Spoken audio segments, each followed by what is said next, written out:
So, let's go ahead and start Banner Saga 2. This is my first time through with Rook, so I have no idea what differences there might be. Oh, also I should probably change the category from Banner Saga to Banner Saga 2. I can leave everything else the same, because again, it's kind of just like part 1, 2, and 3 of the same game. Okay. Import save. Now, which is the one we just did? This one. Yeah, it's also the only one that has Rook in it. It says Rook.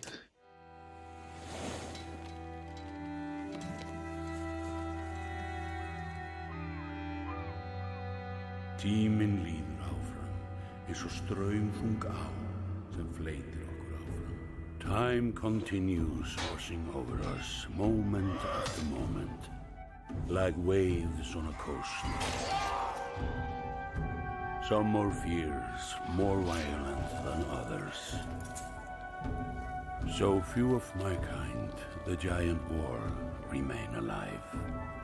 Even so, I find myself wondering if humans, while able to bear children, suffer more for the loss of loved ones. Several weeks have passed since we slew the Sunder known as Bellower, but the chaos of the world did not wither as we hoped. The world is breaking. We sail aboard hastily crafted ships for the safety of Arberain, the human capital. But the river curses us with a clear view of the dreads, assaulting another hopeless village.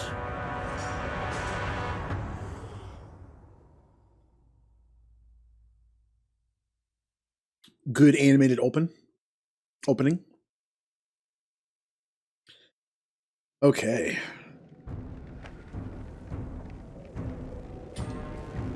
So we immediately see one new thing about this combat system. Cover, or barricades.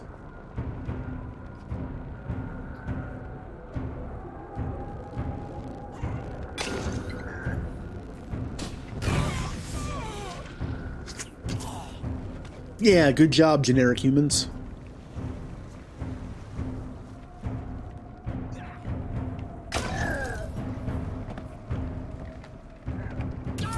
Oh.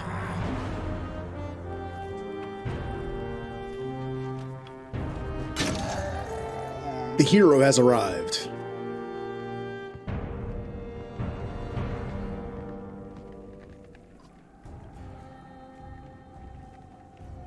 Okay. Oh, I know. Trust me, game. I know. Oh yeah, you kind of have to do what the game tells you. It's like that first battle in the other game.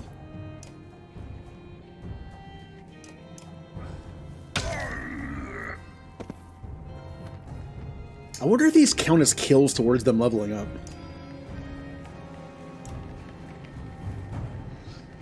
Yep. So now we're gonna have to deal with like barricades and also new enemy types. We're gonna run into new enemy types in this. Some really dangerous ones. Sundering Impact. Which one would you like me to hit? Okay.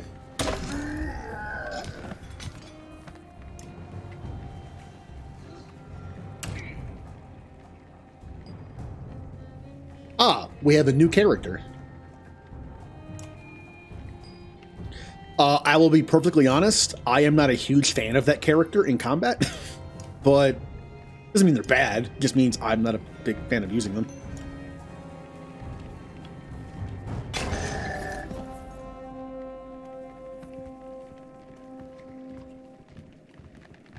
Oh wow, Rook has gotten a little more aggressive, I see.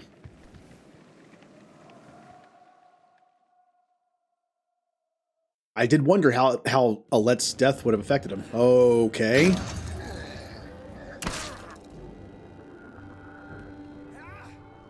This wasn't... What it... Oh, this is new. This didn't happen when I was Zalette. Uh-oh. I'm assuming I'm just meant to die here.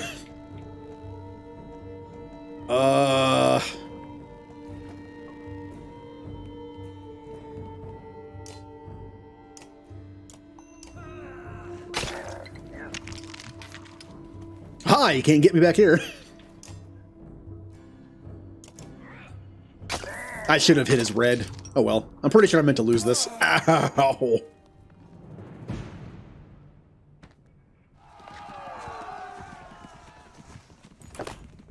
A final blow directed at your head is deflected and giant horns slam into the dredge surrounding you. Ivor pulls you to your feet and away from combat as other fighters from your caravan rush in to finish off the enemy. Ah, I see. Well, I was gonna say something, but it kind of spoils something in another game, so I'm not gonna say it. Ivor moves you past the crowd of worried villagers, assuring you can stand on your own. Ensuring. I don't know what you were. He stops speaking as the village chieftain approaches. A Varl leader saving a human village from those things. Legends are made of much less. No Varl leader, just Ivor. Those things were dredge, like the stories you probably heard as a kid. And it was Rook here who ordered us to stop. Forgive me, maybe it's this never-ending sun, or dredge, or the death of so many of my clansmen. I'm not myself. The man's eyes appraise you, and he quickly nods. I'm Alio, the Skald. Were you trying to drive the dredge all the way back north by yourself? Wow. Wow. You can kind of play this pretty bloodthirsty, can't you? Yeah, I wouldn't stop there. Elio looks into your eyes for a moment before recoiling. Something terrible must have happened to have such hatred for them. So while in my playthrough of Alette, I was like pro-dredge, like the whole like leaning into like the dredge might not be our enemies, that kind of thing. Again, similar to kind of like the Geth in Mass Effect. In this, I'm going to just be like, kill all the dredge. Which is understandable. A topic for another time, Skald. Maybe. Of course. Mind if I ask of news from Boersgard? We heard rumors the Sunder Bellower was laying waste to the town. More than a rumor, but he's been dealt with. By your clan? Your Sunder Slayers? The term makes Ivor wince and ends Elio's excitement. But what about the deep shaking in the ground? Only yesterday we felt a rumble like none before. Could be the giant serpent. The serpent in the sun? Radomir? I'm no holy man, but joking about dead gods feels wrong. But as opposite of Radomir as it gets, this one's determined to swallow us all. Yeah, it's kind of like an evil version of him. Or maybe it's a twisted version of him. The Skald looks skeptical. Killing a Sunder is a big enough tale on its own, for now. And let's get ready to leave. Not to sound ungrateful, but this place, it's all we have. It's our home.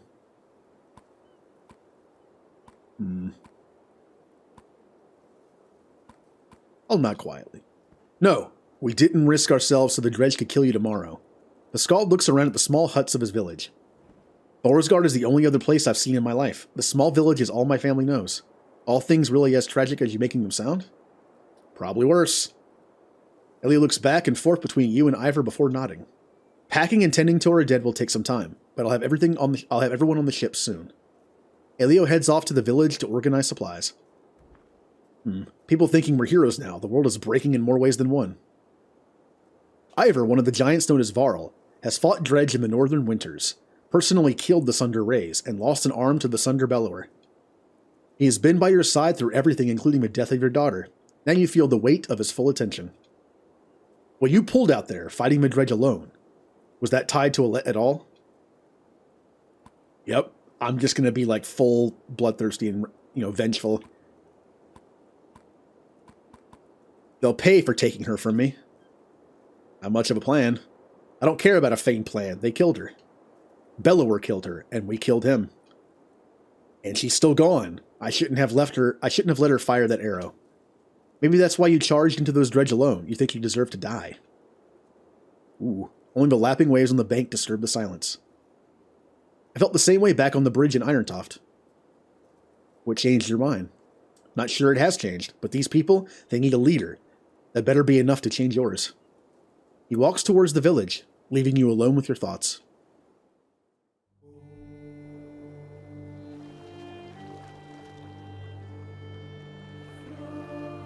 Oh yeah, I'm fully expecting the differences here.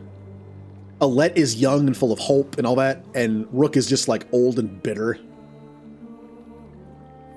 So this will be interesting.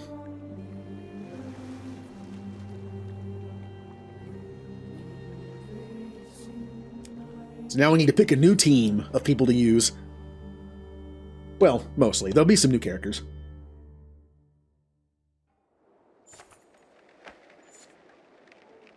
Traveling merchants are surprisingly well stocked.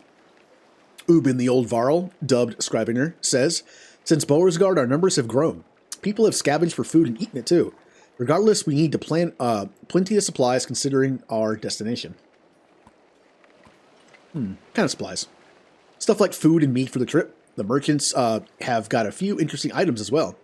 But folks can't eat those in lean times. You'll have to choose wisely. Even your renown will only stretch so far. Where are they? Can't miss them, he says, a group of tents that call a market. Thanks, Ubin. Of course, he says. Almost forgot. There's something ruffling the feathers of the ravens, the mercenaries who followed us from Beauregard. Chat with their leader, Bolverk, but be careful. He's not like other Varl. Oh! And when I have the smoothie out, that'll be the hydrate. Banana.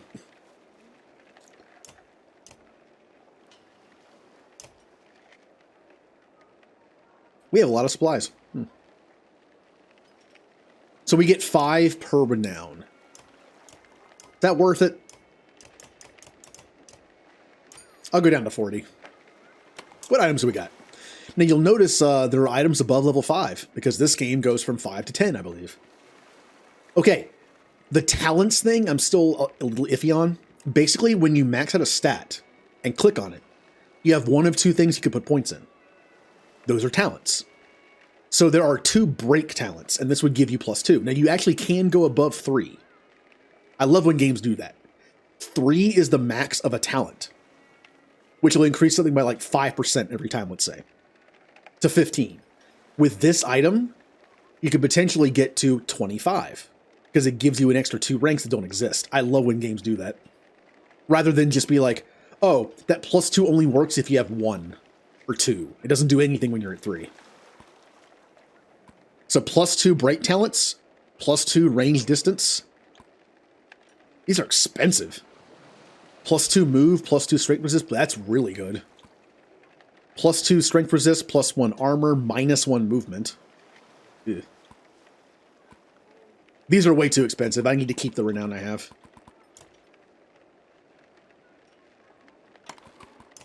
Okay.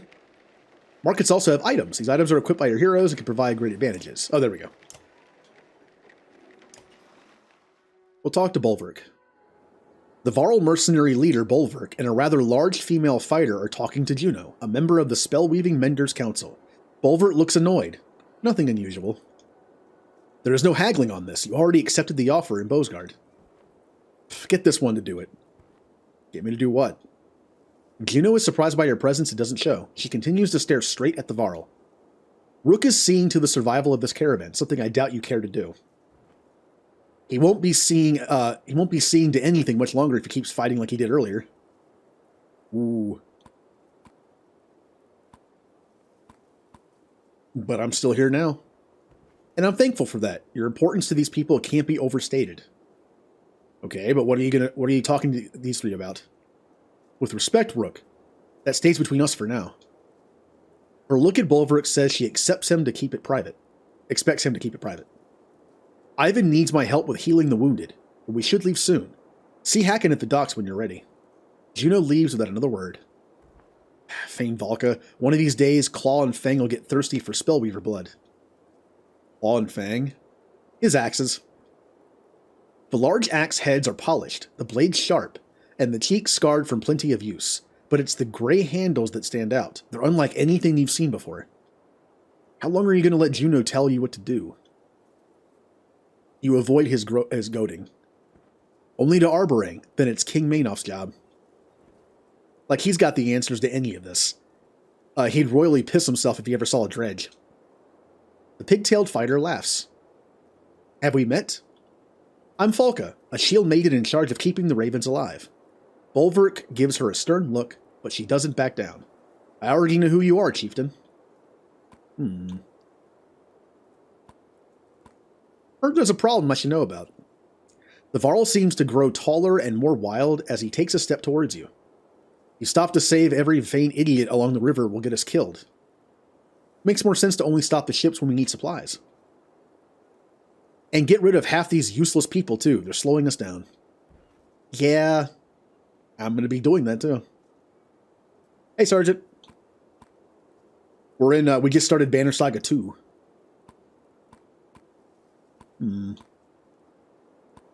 Yep, I will if they don't start pulling their own weight. Maybe you got a bit more sense than I thought. Yeah, thanks. Bulwark snorts and turns his attention to a large sealed cart behind him. His bare cloaked back indicates the conversation is over.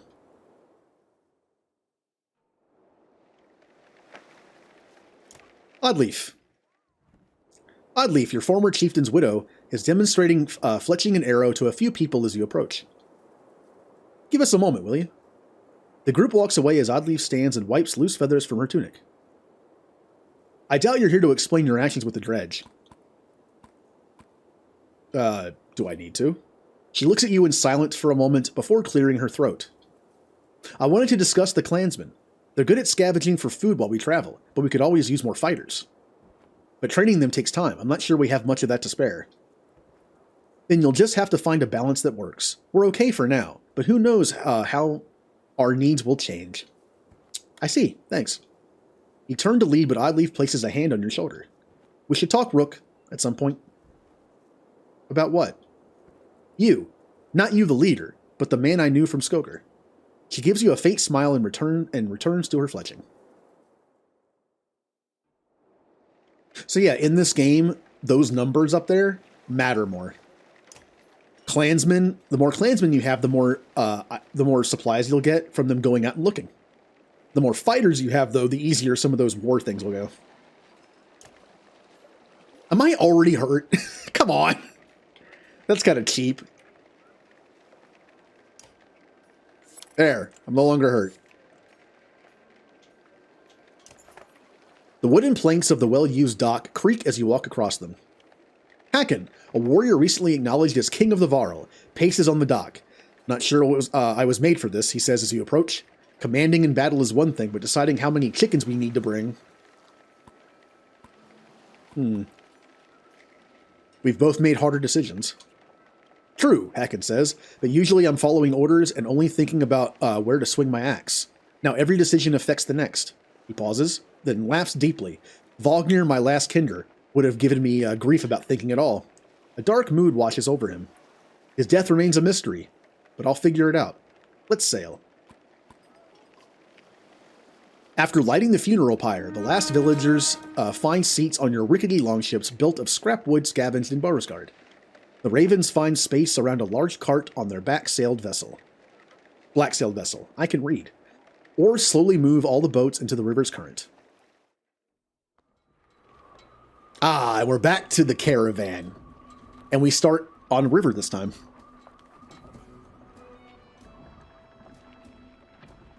Epic war beast.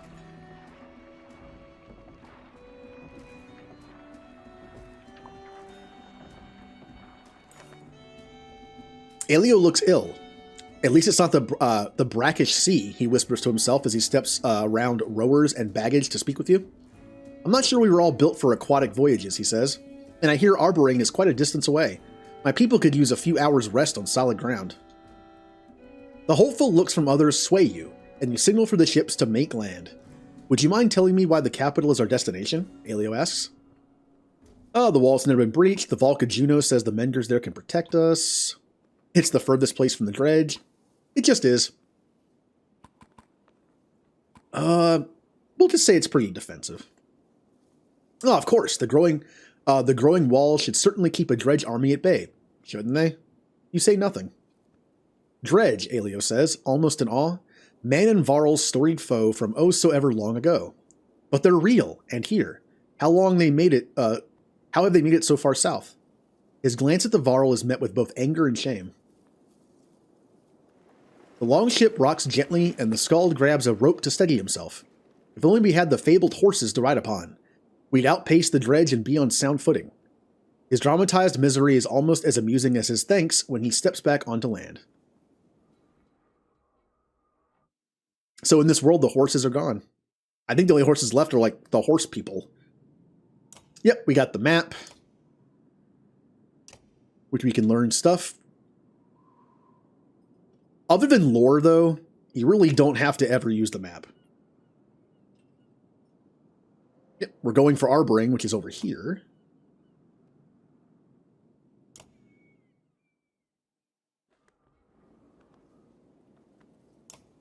Yep.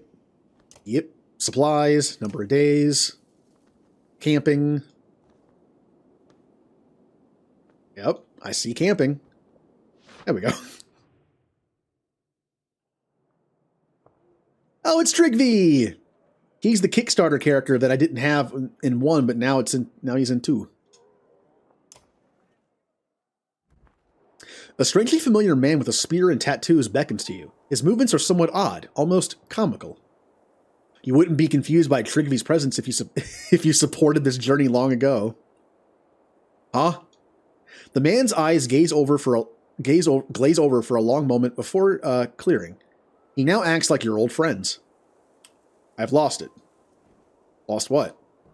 My desire to keep going. The same as you. I understand, but we have to keep moving. You don't really mean that, but you did once and will again, unless you go down with your ship, Captain. Trigvi starts laughing. It's disturbing, and as you walk away, you hear him singing. Yellow and blue will lie to you. Lie to you. Lie to you. Okay. Couldn't tell. Trigvi's, interesting. Heroes. Let's see who we have available for the party. Oh, we got a lot of people. Look at all these cool characters we have available. So, who do we want to have in the party? I could level people up, but I feel like this game, because renown is limited, I feel like it's best to just focus on one party. Pick 6 people and just go with it. If you split your renown too much, you end up with a bunch of people at lower level. Well, he's a Kickstarter character, which I guess is kind of like a pre-order, except on the Xbox version, Trigvi is guaranteed to be in the first game. I don't know why. Not on PC, but on Xbox. All right, who are we using? Ivor is a definite on the team, so is Rook. I would say so is Mogir and Hacken. I always tend to use them, but let's be honest, like, they're the best Varl. I like using these 3. Gris is okay. I don't like using Bursey, and Crummer's okay, but these are the 3 I like to use. I'm going to be using Ekil, because, again, I've never gotten to use him in this game. That is a guaranteed use from me, because he's new. And now we come down to the last available slot. I'm probably going to use Nid, because again, I never got to use her, but we could use someone else. We're going to get some new characters in this game. Also, there's going to be 2 caravans in this game, so we're going to have a team of 12, basically. Now, this is the only new character right now.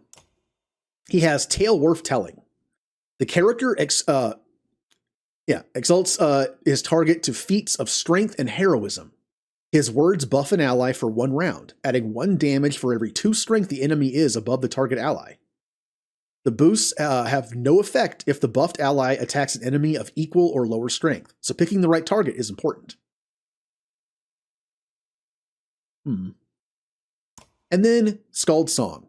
The character adds +1 willpower to all allies if standing within 1 tile of an ally who delivers a killing blow. Effective use of this will keep your heroes from tiring in combat. He's very useful, but he's a little too micromanagey for my liking.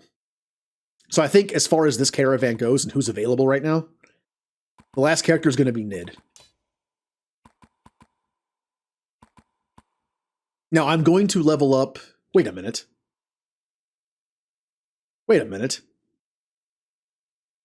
Wasn't Hacken level 5?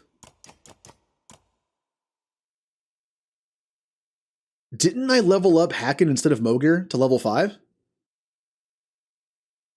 I did, didn't I? I just lost a level up. That was expensive, too. Oh, come on. I think the game just cheated me out of 20 renown, because I'm pretty sure I leveled up Hacken to level 5. Because I had this equipped, I think. And now it switched to this, which I had on Ivan. Well, what's on Ivan? Oh. Well, that's kind of cheap. Oh, well. So I'm going to level up these two to 5 at some point. In fact, I'm going to do them both right now. We have exactly enough. Wait. Oh, it's cheaper now. That's why. I was wondering why that was so worth it. That strategy I mentioned in the first game, where if you don't use a character, they'll be bumped up to 3 automatically. And in this game, going from 4 to 5 only cost 9 renown, whereas in the first game it cost like, what, 20? Another reason to save your renown. You get more out of it here. I forgot about that. So a good tactic is to save some level ups and renown.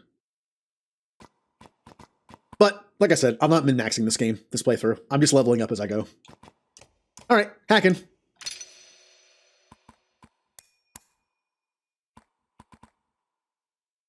Good. And then Mogir. Because Mogir is a super defensive character, I'm going to finish off his armor for now.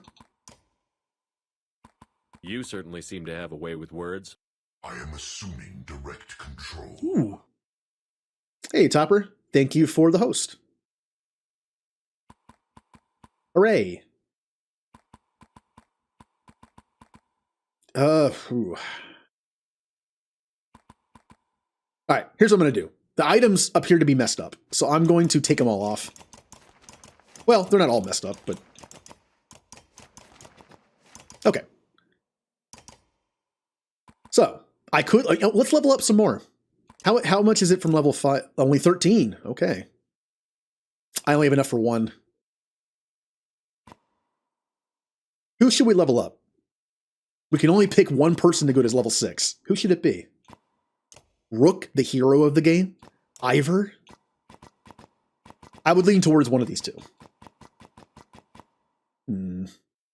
I don't have any items that require level 6 yet. I'll level up Ivor. Oh yeah, also when you get to level 6, you get to choose a new ability.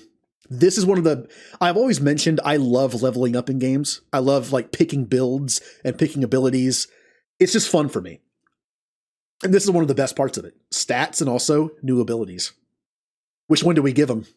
Tempest or Forge Ahead? Tempest is the swing that Gnolf has had the whole game, which is fantastic. Then you have Forge Ahead, who basically lets an ally go next in the turn order. I'm not a huge fan of this ability. I know it has its uses, like letting a super powerful character go again, but Ivor himself is such a powerful character, I feel like it's not that good on him. See, Crummer has this ability by default, but Crummer's stats aren't nearly as good as Ivor's, so it makes sense he's like more of a supportive Varl. I'm not going to waste Ivor's awesome stats by using his turn to make someone else go. So, Tempest it is. And now, I could do these, but this is what I was talking about. These. Every ability that you max out, you can then choose one, and you can put 3 points in it. For armor, you have Hunker Down and Tighten Straps.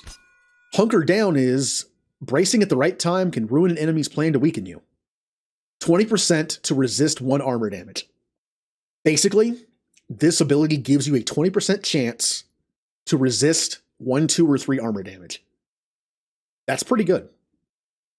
Except, say you put this on a character that's kind of squishy, right? That has low health and armor already. Then a big character can just bypass your armor and attack your health directly, which makes this ability useless.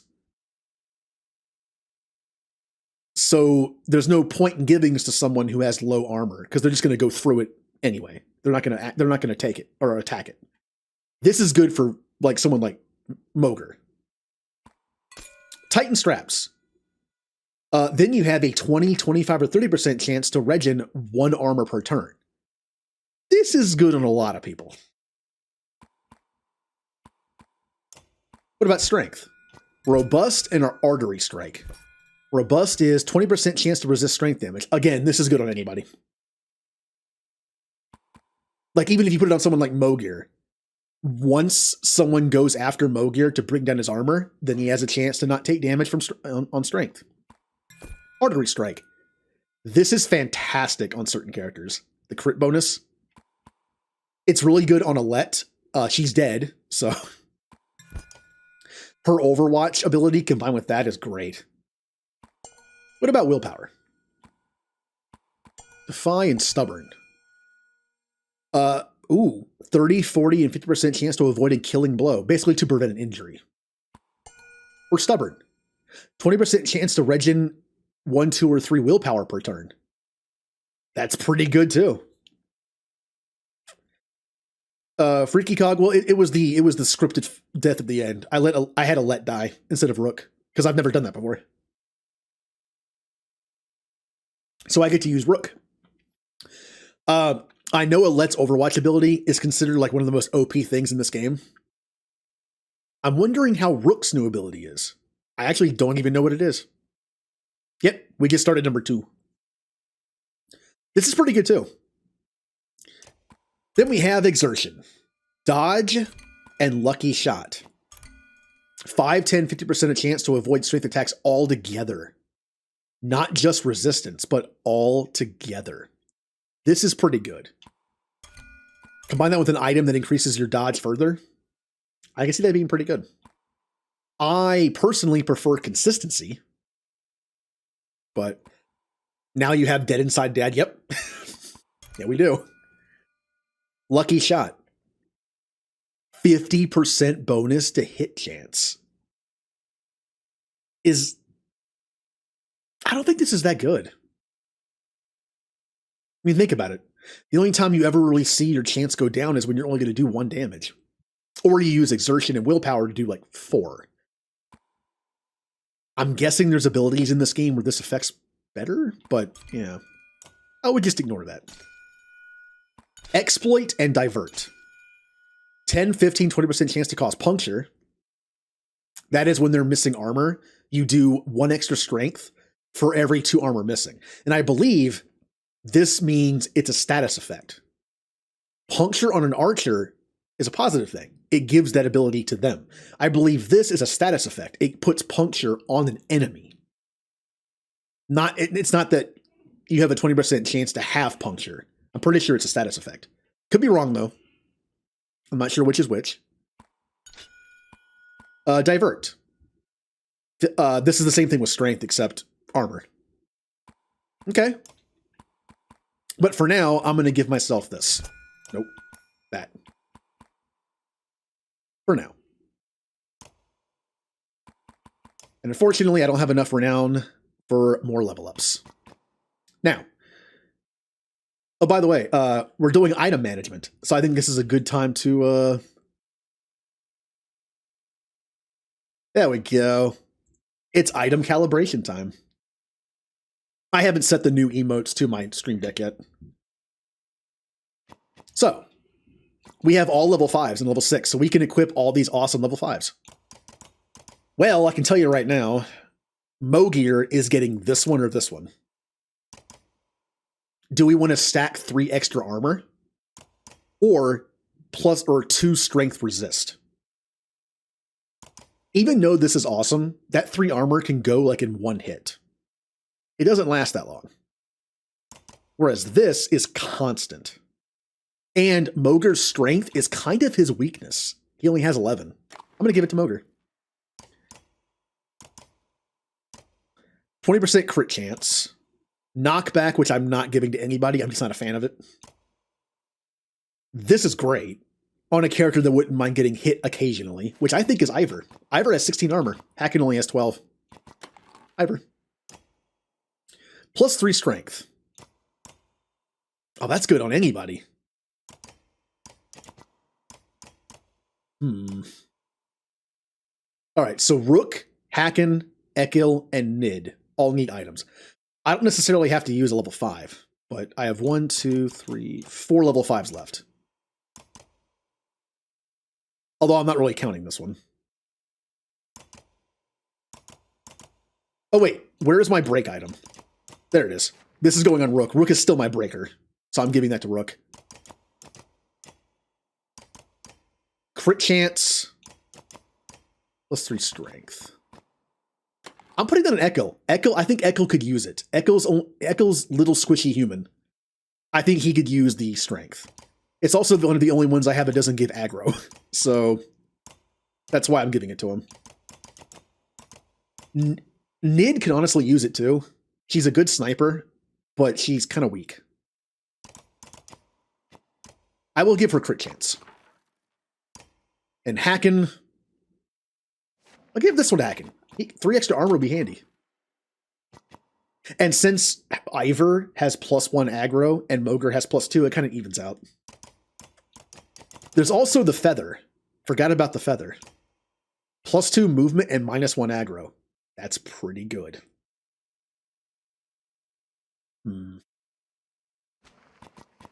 Nid really doesn't need the movement. And the aggro, I mean, when she sits back, it doesn't matter. I'm going to give this to Ekil, so he can move in between the enemies and maybe not get hit as often. And I'm going to give the +3 strength to Nid.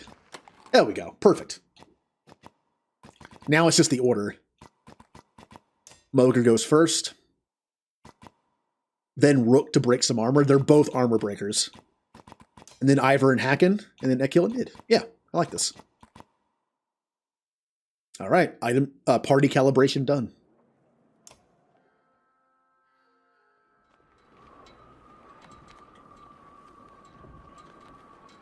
So I remember what happens in this game up to a certain point. I don't know why. I've only played it once. I don't know why I remember the beginning part a little better. Shouted orders turn several ships towards the bank. You have no choice but to call all the other vessels to halt as well. By the time you land, a crowd is gathered by the water. What happened?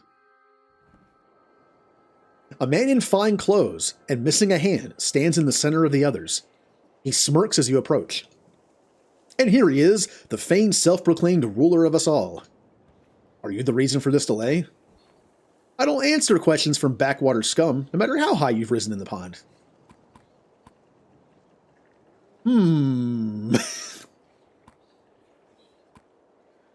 Well, that hesitation, you grab the man's wolf cloak and slam him into the nearest ship. I've got no patience for mutiny. Trust me, we dealt with mutiny once. I got stabbed. The man's helmeted guard steps forward, but Ludin, the entitled Prince of Arborang you met in Irontoft, steps in. Neither do I, but you can't kill a governor.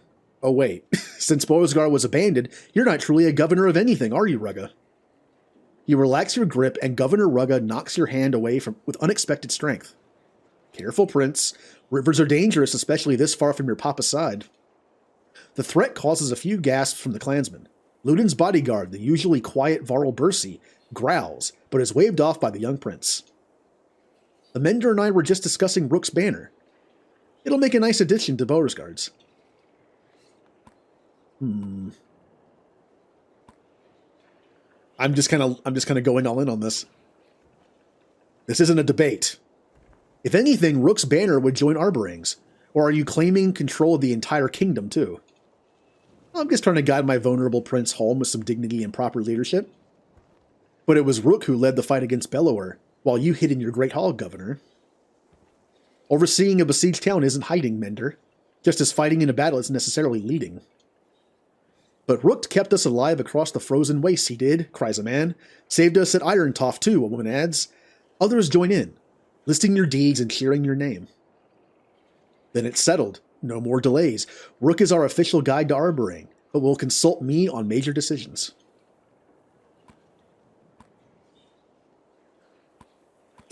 Everyone just get back to the boats. Yes, return to the ships.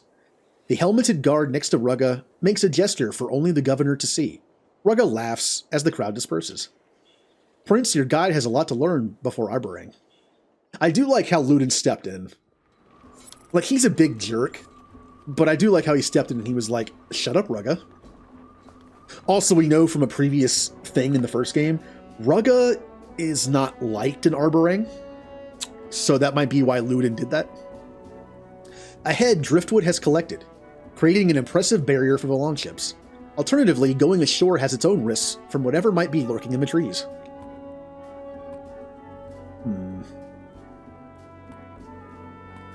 Bank the ships and set all axemen to chopping. We'll carry the ships around. The ships groan as they're hoisted onto shoulders and marched across land. Navigating through the riverside brush takes time, but everyone pulls through unscathed. As the ships brush off once again, dredge appear on the bank, a silent reminder of their constant threat. The axemen and Varl pull away from their task to join the fight. Several die in the extended battle, as blunted axe fail to kill swiftly. Eventually, the dredge retreat and the river is cleared. Well, we lost a few people. We might make it down this river to the capital without any more trouble. You look at Ivor, surprised by his optimism. And I might sprout wings and start flying. What would make up for your missing arm? Well, wow. What is wrong with my ability to read sometimes? Would that make up for your missing arm? Hey, I get to make jokes about losing my arm, not you. Suppose that's fair.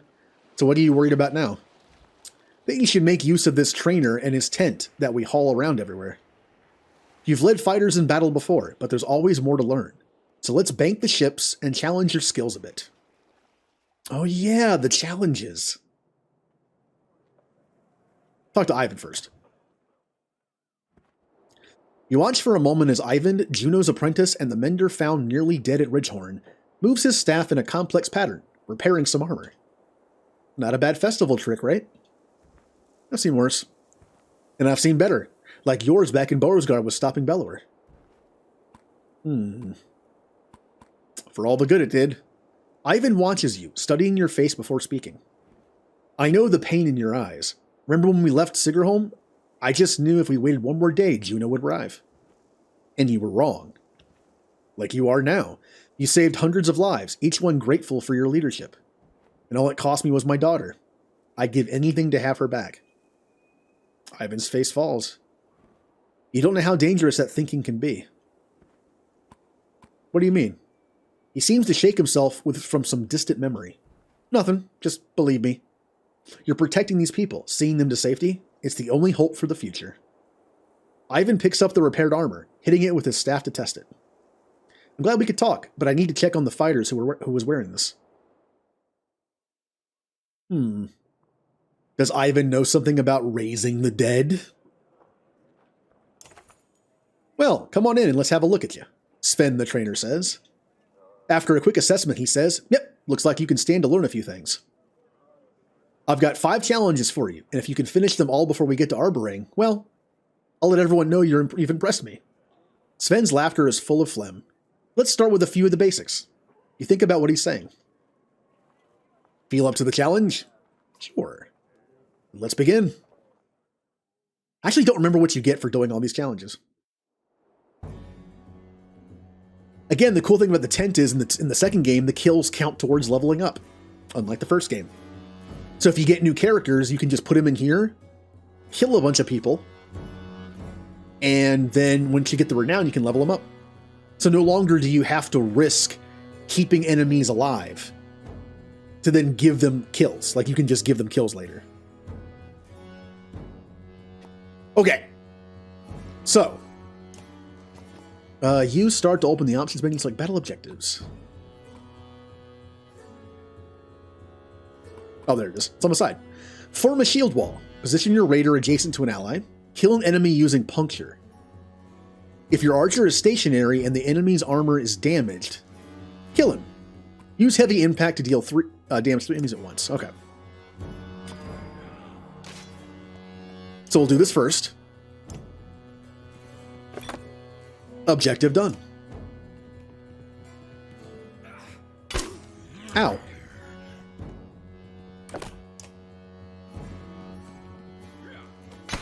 Ow. Now, I need to make someone not fully dead so I can have my archer kill them. So I'm going to start working on armor.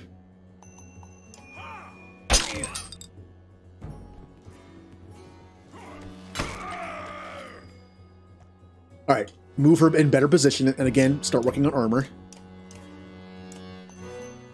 Save that, because I might need it.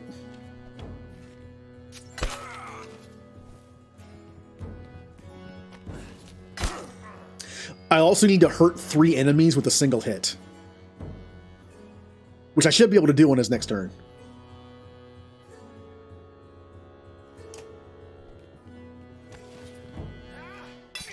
Okay, well, Haken's taking hits now.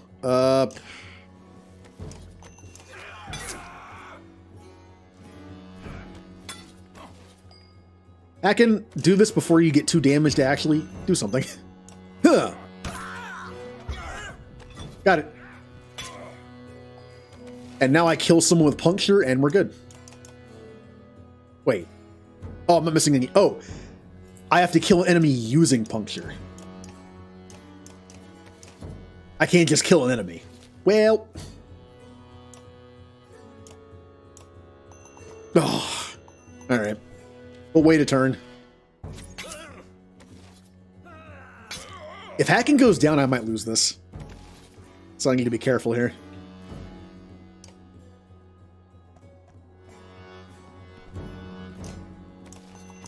Oh, I didn't mean to do that.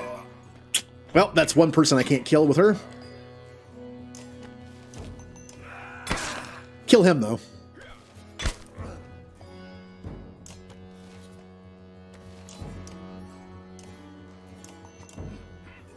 And Haken got messed up. And he got even more messed up. He's dead.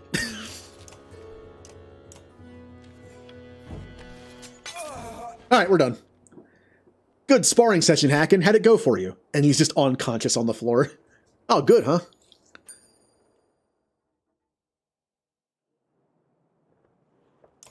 Can I do one of the trainer things now?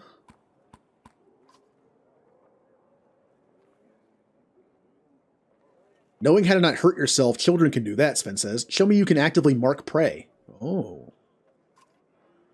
Oh, yeah, I can do the next mission. See, while this mission with... that's a lot of enemies. With Alette is hitting enemies with threading the needle. This one's about mark prey. Use mark prey to have 4 allies strike an enemy. That's not awful. I could do that one. So, I need to position my characters around someone else. Now, luckily, I have archers and a spearman.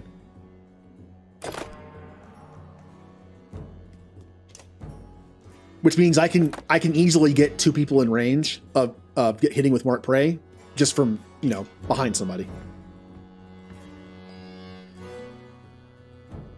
Gotta be careful with this, though. What's my ability? No ability.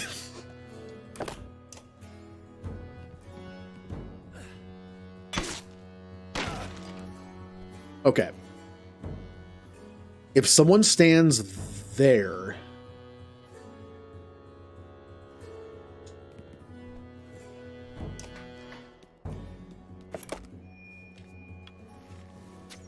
Oh, don't attack the spearman. I need him alive.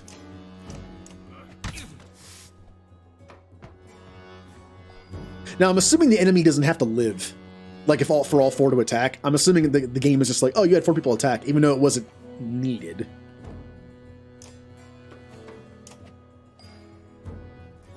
Oh, hold on. Spearman. Is that archer within range? Oh, I don't know. I can't tell if that archer's in range or not. How do I...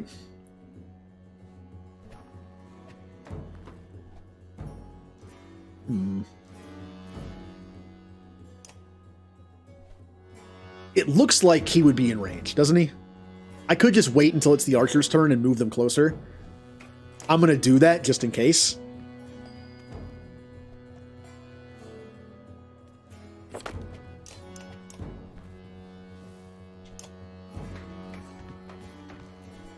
Of course, the spearman has to be alive. Yep, he was in range. Oh. Oh well, that's fine. In case the spearman dies, I have somebody else in range now.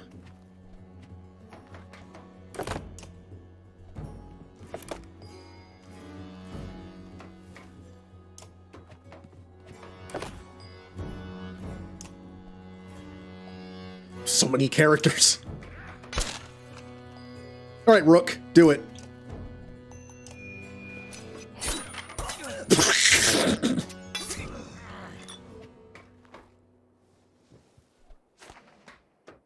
That's a bit of an overkill, I think. The archers were just shooting a dead body. Again, Mark Prey is good.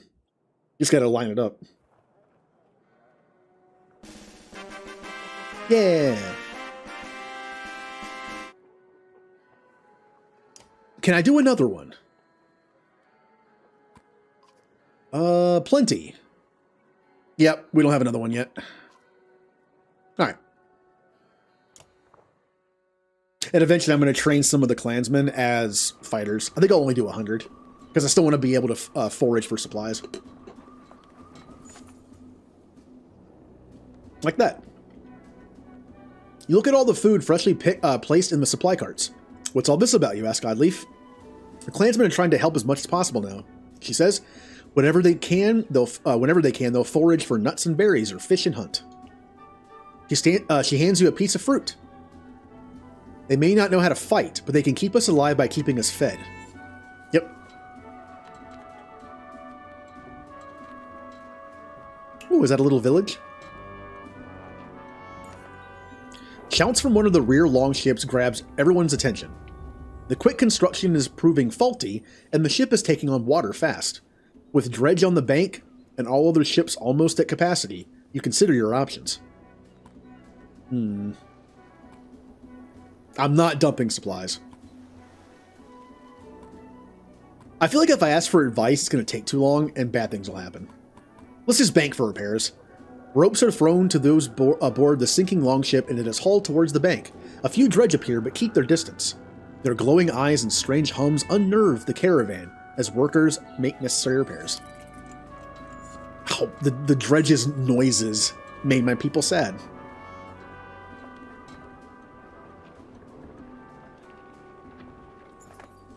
A desperate-looking lot of adults and a Varl stand on the shoreline, waving you down. You probably look similar going anywhere with Ivor. They look hungry, but can they be trusted? I feel so bad doing this. Again, like I would... When I did my Alette playthrough, like I helped everyone I could. Ignore them. Eyes ahead, you say, and the rowers continue without pause. You can feel the quiet stares from the shoreline, but move on.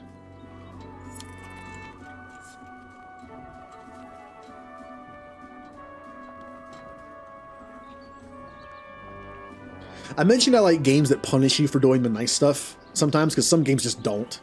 Oh, this game does. Time on the cramped longships is proving too much for the children. They're climbing ropes, interrupting rowers, and constantly leaning over the sides to touch the water. Some Varling clansmen look annoyed.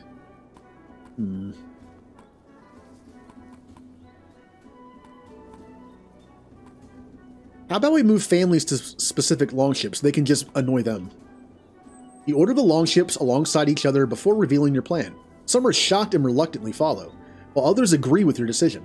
The rearrangement takes more time than you expected, but the vessels are soon moving again, with children only climbing over those with children of their own.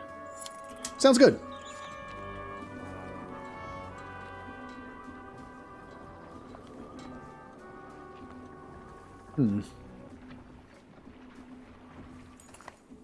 Smoke from a village catches everyone's attention, and the longships begin to slow.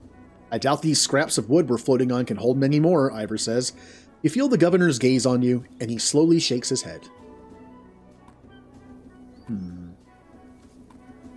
Yep. I mean, that is true. We could get some supplies out of this. Ooh.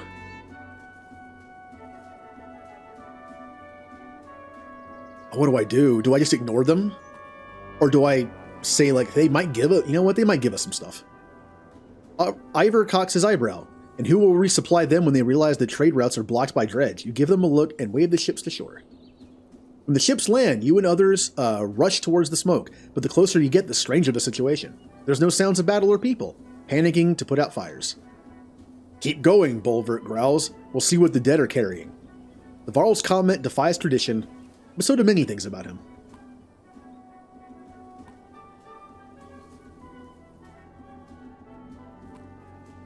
I think this is a trap. There's no people here. I think this is a trap. Turn back. No, you say, something's not right. You stop and shout, return to the ships. The Raven leader growls at you, and as everyone turns to head back, but he follows. On the banks, a small force of strangers head towards a supply ship, but stop when they notice you return. A man riddled with desperation steps forward. Sorry for the ruse. Hunger makes men take risks, you know. Am I really just gonna... Wow! In the first game, you never just killed people like that. I'm definitely doing a renegade playthrough. Kill him. Before anyone utters a word, your arrow strikes the man in the chest. His people scatter as he crumbles, and your clansmen, including Rugga, are awed by how you handled the possible threat. Also, he could have been ready to it. We don't know. Ooh. I'm kind of looking forward to seeing, like, how much more like renegade I can get in this game. A large clump of hazelnut trees looks like a good place for clansmen to stretch their legs and gather supplies. Once on land, the children laugh while kicking around leather-strapped balls of rags. You notice a Varl on the edge of the clearing, silently staring into the woods. He's watching a lone dredge grunt stalk a squirrel. Might be 100 of them in these woods, the Varl whispers, is loud enough to scare the squirrel and alert the grunt. It looks at you and the Varl before slowly backing up.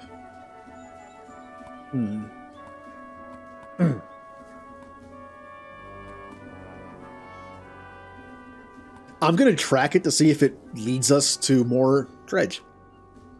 The grunt runs away. You silently follow, but stop when you discover a clearing with a few small animal bones lying about.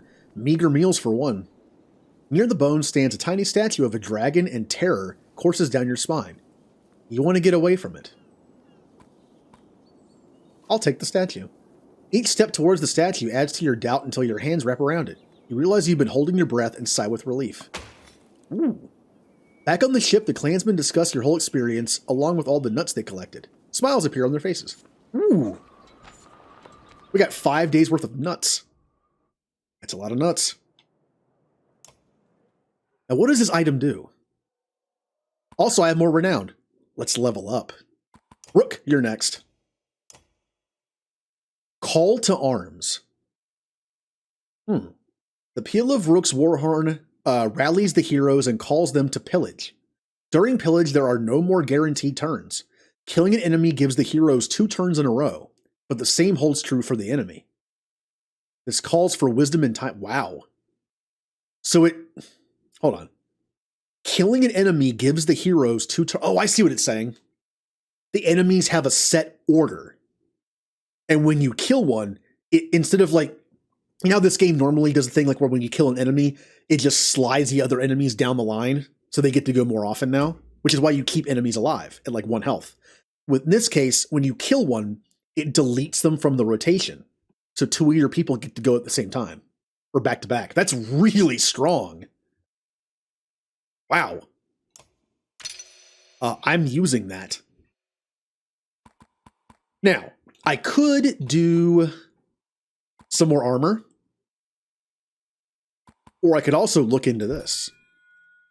A chance to resist strength or bonus to crit. I'm still not entirely sure what this does. I don't know if it means there's a 20% chance that I have puncture on my current turn, or a 20% chance to give them puncture as a status effect, where anybody can do it to him. I'm not sure. Also, Rook to me is more of a mobile archer because he has close range too. I'm not sure if I would... If it gives me puncture, I don't know if I'd ever get a use out of it. But if it gives the enemy puncture, which I think is what it does, that's good. So anybody who doesn't move gets it. Or it doesn't even matter if you move. I'm tempted to look this up. I'm tempted. Here, I'm going to look it up. I want to know if it does what I think it does, and it simply just gives an enemy puncture so they take more damage, lose missing armor, and it doesn't matter if you move or not. That is very powerful. All right, come on. My phone sucks. Hold on. All right. Banner Saga 2. Now, if I type in exploit, it's just going to give me a list of cheats. Exploit talent. Yeah.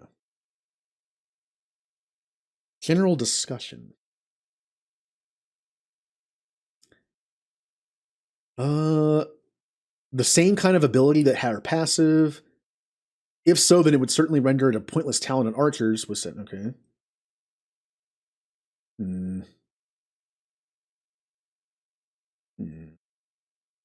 Oh, it's just saying it's pointless to put on an archer who already has puncture. The only thing it does is let you move and then get puncture, which actually I don't think is that bad, but the interpretation I make this, yeah, yep. It's best for a non-archer strength attack hero. Tempest attack.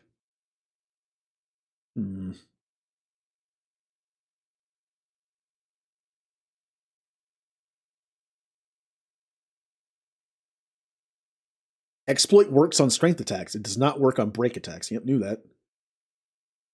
But again, is it putting it on the enemy or myself? I still haven't found an answer for that. Does it give me puncture 20% of the time, or does it put it on the enemy? Not seeing an answer on that. Which means I'll ignore it.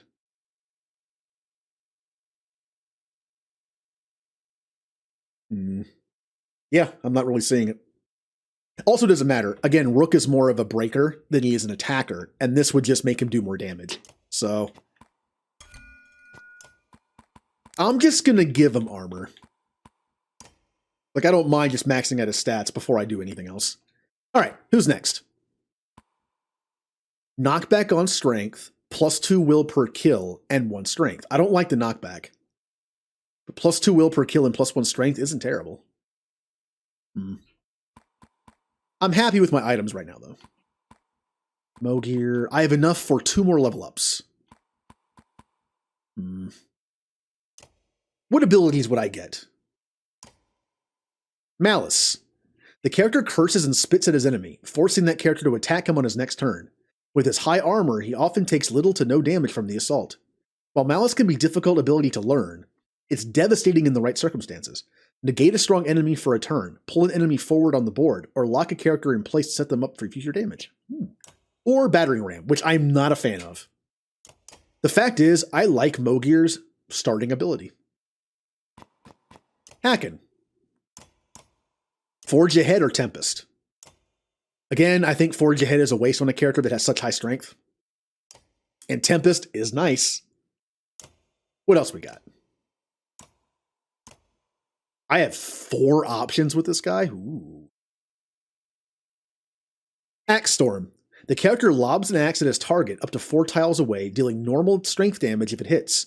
The character continues to throw until it's deflected or the target is dead. The first throw has a base chance to hit, regardless of the target's armor, and each successful throw drops in chance to hit by 10%, but will never go below 20%. Take heed, Axe Storm's chance to hit cannot be modified by any item or talent. Interesting. It sounds good, and it gives Ekhil a long-range ability. And if someone's missing some armor, I mean, it could do a couple damage per hit. It's not bad. I like that. Ekhil is also a very offensive character. This kind of fits him. Stonewall. Speaking of not, well, this is obviously a defensive ability, but it could make him more useful. I don't have Ekhil anymore. Run Through. The character selects a target and then runs through multiple tiles to reach them, causing 2 armor break damage each character he runs through. He then stops behind his target and stabs them for normal strength damage. We've seen this on Onif. Bloody Flail. I do like this one. It gives a character who's low on health a way to do damage through armor. I do kind of like this one. So, we have the ability to do long range, which we already have 2 archers on the board, so not necessary. Stonewall would make him more a defensive support character if I don't have anything else to do. That's nice. And I think I'm going to take Bloody Flail.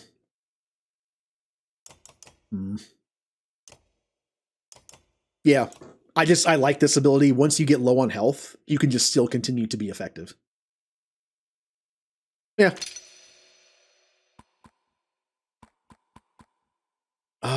Armor. And now I get to pick between these abilities. Do we want to resist armor damage? Or regen an armor? Or how about resist strength damage or bonus to crit? I'm going to do bonus to crit. Yeah, I like this on him.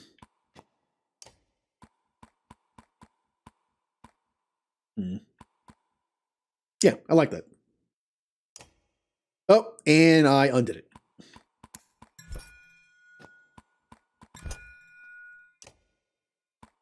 Confirm. There we go. Next time I level him up, I'm going to max that out.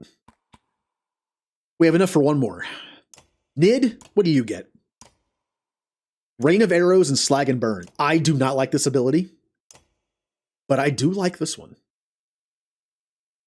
Thing is, though, Nid's ability is sniping, right? To stay out of range of enemies and snipe in return. If I have the ability to snipe, I'm probably never going to use this. But I'm never going to use this either. I'll take this because it's better. But yeah, I'm going to level up Nid to make her better. She needs some buffs here.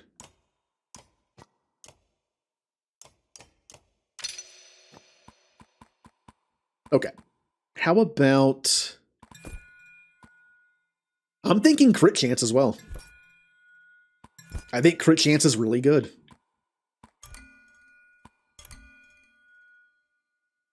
We don't need that. Her ability gives her automatic 100% chance to hit, so that's dumb. She's never on the front lines. She's a sniper, so any defensive stuff, there's no point.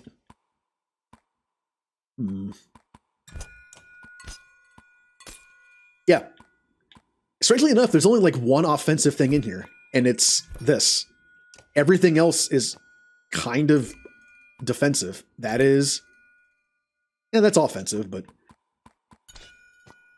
I guess it was that. But she already has Puncture. This would only mean she has a 20% chance to get it when she moves, which she snipes, so she doesn't have to. Yeah, I'm doing crit. Oh. There we go. I just made her even more of a glass cannon. 15% chance to crit plus +3 strength on her item. Awesome. Man, leveling up in this game is fun. There's also titles you can unlock later, whether in this game or 3, that are also fun to work with. The two Varl look deep in conversation, but Ivor catches your eye and waves you over. So they've all armed themselves and are running from something, but what? Hakon's becoming a dredge scholar, trying to understand the motivations of our enemy. It's just strange that we've never seen the women fight until recently. Good thing, too, might have lost the Great Wars. You think about what to say. Juno says there's a darkness coming. But what Valkas say and mean aren't always the same. They speak in riddles and prophecies. Still, it might explain why the dredge are everywhere, like someone kicked an anthill. Maybe whatever's coming hit them first. Maybe it's just a new tactic for a new war. If they've learned to crack the ground and call a giant serpent, then we're all dead and just don't know it yet. What happened back then? A great deal of killing on both sides. Imagine waking up to a dredge attack every night. Back then, the sun actually set. You'd wake up to a sound and see nothing but glowing eyes around you. Yngvar probably told you we never got close to pushing them back to the depths they call home. Actually, Ivor never mentioned much about his past.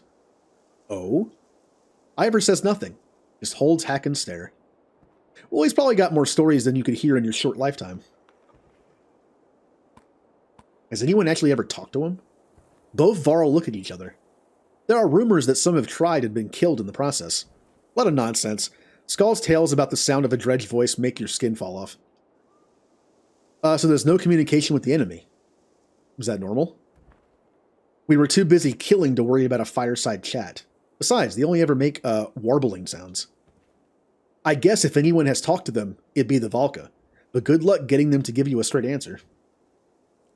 I'll leave you two to it. You should know the clansmen have been talking about us killing women and children, dredge or not. It's not sitting well with everybody, which is probably the way it should be. I say if it's us or them, we make sure we're still standing. I'm bothered more by your decision to destroy Irontoss Bridge. Stupid bridge again. Let it go, Hakon. It was the best decision at the time. To collapse a bridge that cost thousands of Varl's lives to build? If it weren't for your damn horns, Ingvar, I'd swear you were an overgrown human. The two giants began trading insults and you step away, letting them vent. Yeah, I know, the bridge. Let's continue. 36 days of supplies, 35 days. On a vacant island. Aselai's godstone almost looks lonely.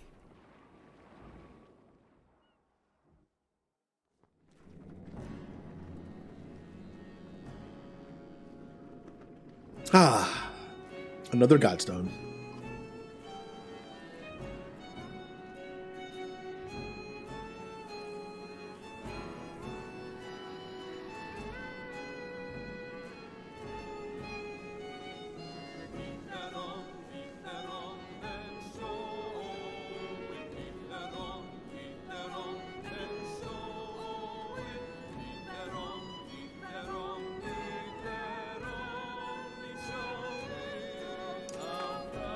The clansmen in Varl are admiring the godstone when you notice some are missing. It's Bulwark and his ravens, Elio says. They looked rather upset by my music and all the singing. He shrugs. If they'd rather hang out around that large cart instead of joining us, I won't take it personally. But come closer. Let me introduce you to Aselai, the god of screaming waters. The god of streaming? She is the curbs of every river. A guide for those of us traveling unfamiliar lands. The Skald runs a finger over small etchings in the stone. Inscriptions from all those who were lost, but found a way back home with her help.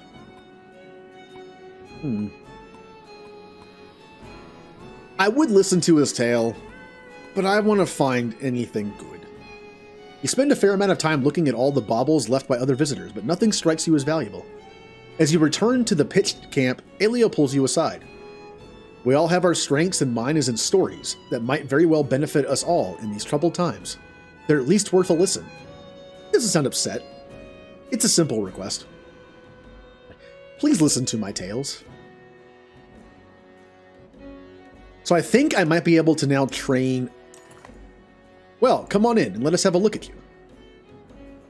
The trainer looks past you at some boys and girls eager to learn. Teaching fighting to the young, Sven muses.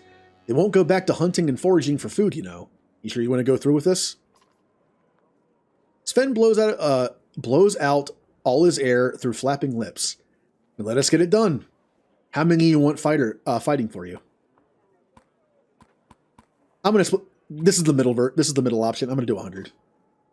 Got enough food and water to last us a day and a half? Sven asks, that's what it'll take for me to break them from running at the first sign of trouble. Let's do it. Consider it done. We now have more fighters and less clansmen. We still get a decent amount of supplies while also having an okay amount of fighters.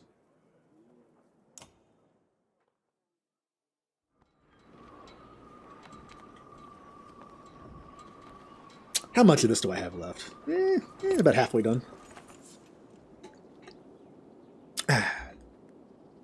A crowd begins to cheer from one of the longships as a man struggles with his fishing net. As his catch nears the surface, some voice concern. You're close enough to make out a large shape and what looks like fur or hair in the net. Fire an arrow. Keep watching as the man hauls it out. Fire an arrow. Your arrow finds its mark just before the net breaks the water. Those around you applaud your quick thinking. Whatever's in that net won't have much of a fight left in it, says a man beside you. Bear cub, shouts the man with the net. Long dead.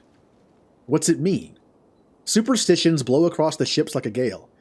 Talk of plagues and famine make eyes go wide. You notice Bulwark as at the bow of the ship, staring at the cub and brooding more than usual. All right.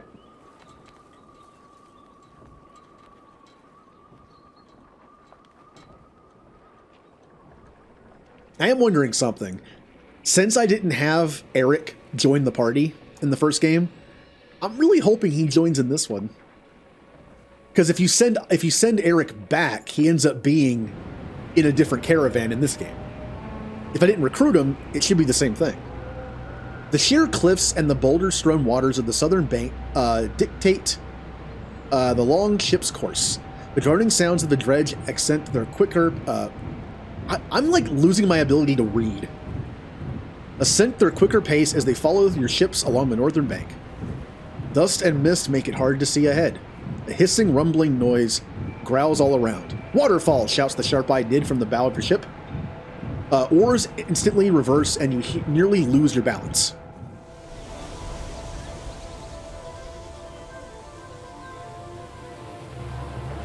Well, that's a problem.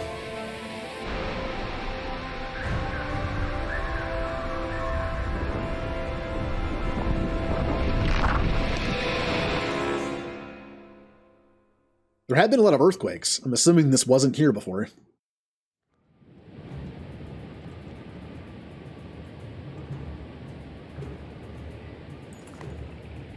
The roar of the approaching waterfall clouds your thoughts. The ships struggle, but their light weight makes them able to pull away from the river's deadly current. The thought of what more clansmen weighing down the ships would have done makes you shiver. Now, I know something about this. It mentions that since we didn't take on more bodies, we can easily get out of the way. But if you actually did take on more people, you can still not die here, basically, if you have Nid in the party. Nid is the one who warns early that the waterfall's coming. Her early warning cancels out taking more people on the ships. But if you don't have Nid, I'm not sure what happens. You probably lose a ship or two. The remaining ships' rowers pull hard, heading for the dredge-lined northern bank. In their haste, the vessels smash against sharp, split rocks as they push towards the shore. Some fighters are thrown from the boats, sinking in mud under the weight of their armor.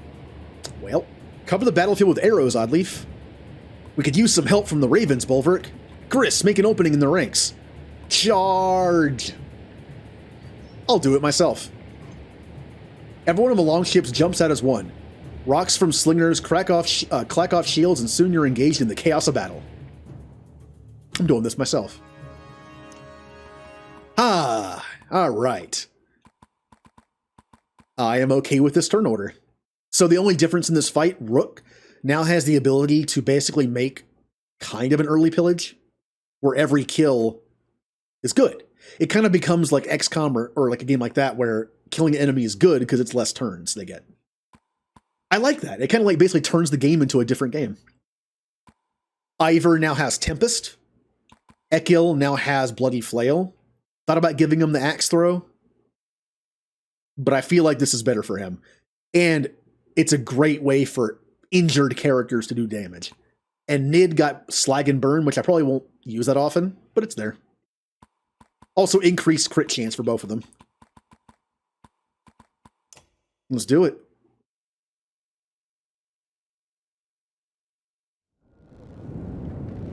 What we got? A 19 and an 18. Ouch. That 19's a big one. Ooh. Let's have everyone start in this corner. Don't split up. That way, by the time the 19 gets here, the 18 will be dealt with already. Mogir, you take point. Rook is next with some armor breaking. Then Ivor and Hacken.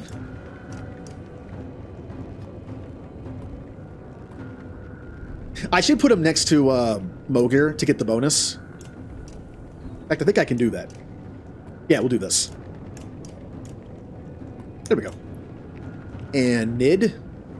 Perfect. Now when I move them up as like 2 units, I'll get the bonus. Who goes next? You're useless right now. You'll throw a rock at me. You'll move slowly. Okay. I was thinking, is it worth going this far up? It might be. It is. There we go. Again, it's weird. Like Rook is the breaker because he has like 6 break.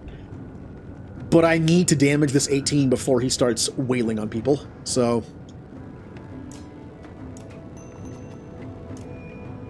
I feel like Rook always ends up being like an attacker in his first turn, and then he breaks after that. Oh, it's these guys, the little dredge dogs that make a sniffing sound as they come up, you know. All right, Moger's got to move.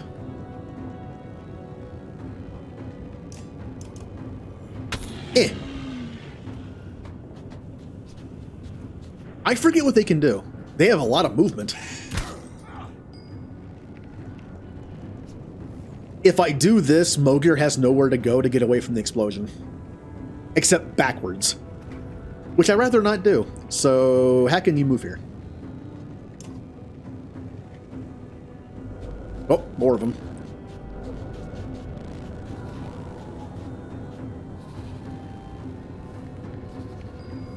Okay. Ekil, kill something. What would you like to kill?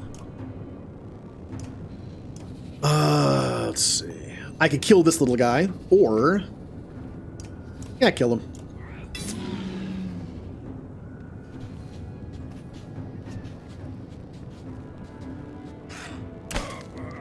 Okay, their armor break is actually pretty decent.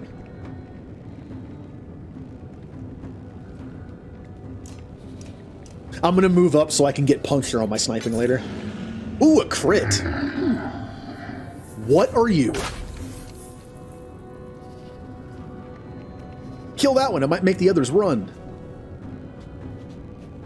Oh man, I forgot some of the awesome looking dredge designs in this game.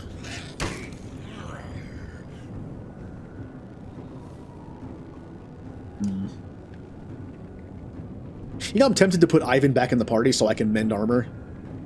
But I like my party. Ekil and Nid, I like them. I go with this for now. He goes next. You. Okay. Remember to stay hydrated. I think he's still in range of one of the explosions. Oops. He's gonna get hit by one of them. That's a shame. Once again, Rook is the breaker, but I'm breaking with Mogear too. So, should I? I'm not sure if I should keep Rook as a breaker or not with that item. Because if Mogear goes first, he breaks and then Rook just shoots. Although I guess late game, having that break is nice. Yeah. Yeah, I'm fine with that. I just might make Rook go like 3rd or 4th maybe instead. We get a drink of this. And actually sit up straight.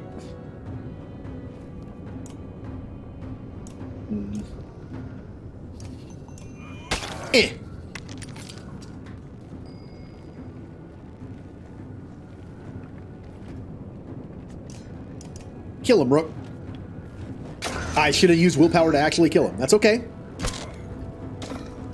It might be better that he's still around.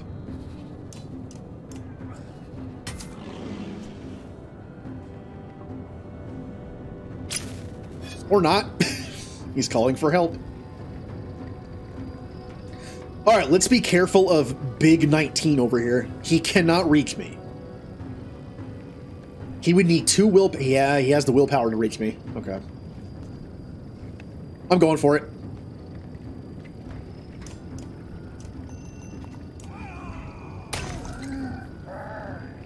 Now he is sufficiently weakened. Ekil. Assassinate him. Get in there.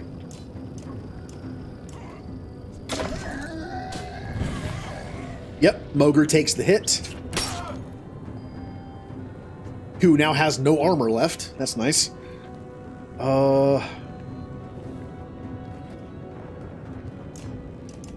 And again, Nid is a glass cannon assassin sniper. She has like no armor break, so I need to make sure there's at least one enemy broken at all times with low armor, or else she can't do anything.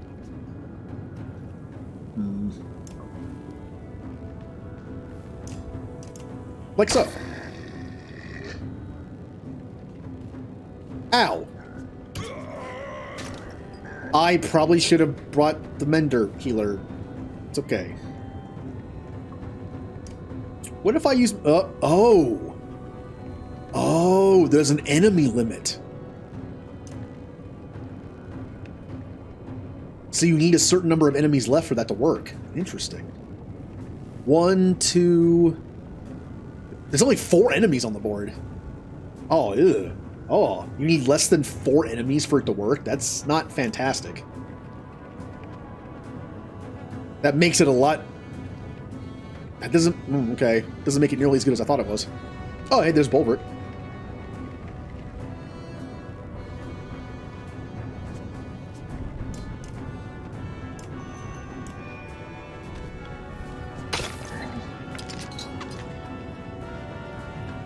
Nid, look out! God, she needs armor. Nah, it's my fault for getting her too close.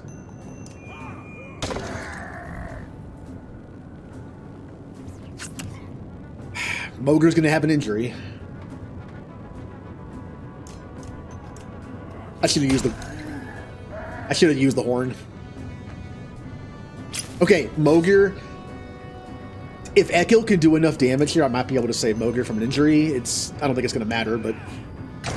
Oh, wow! I got a crit! Well, fight's over. Kinda disappointing because I know I don't need kills anymore, I can use the tent. But every kill is also 1 renown. I kinda missed that. I missed out on 3 renown. Hakon works his way through phonetic clansmen on his way to you. He made some tough calls on that river. If those ships had been loaded down with more people, no telling how many we would have lost. Thanks, too bad the landing was so rough. Hakon squints into the distance. Their next attack is coming, and this time, they'll come in force.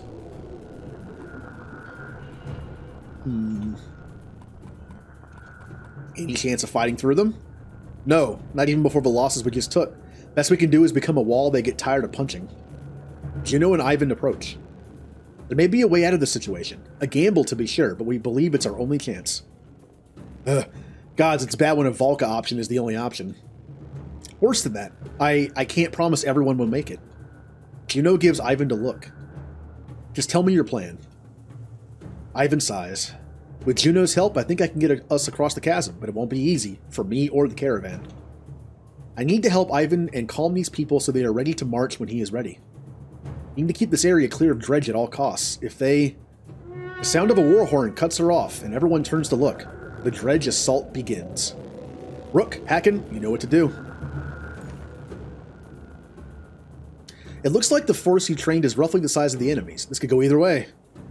Juno and Ivan move to the cliff's edge. Hakon, surveying the battlefield, says, some supply barrels could give us a few barricades for defense. Otherwise, it'll be a straightforward assault. Without barricades. We'll need those supplies, you say. The Varl King gives you a look that says, if we make it through this. You understand Hakon's reasoning, but sound the call to attack regardless. Alright. How much... Oh, I have enough renown for another level up. Hakon or Mogr?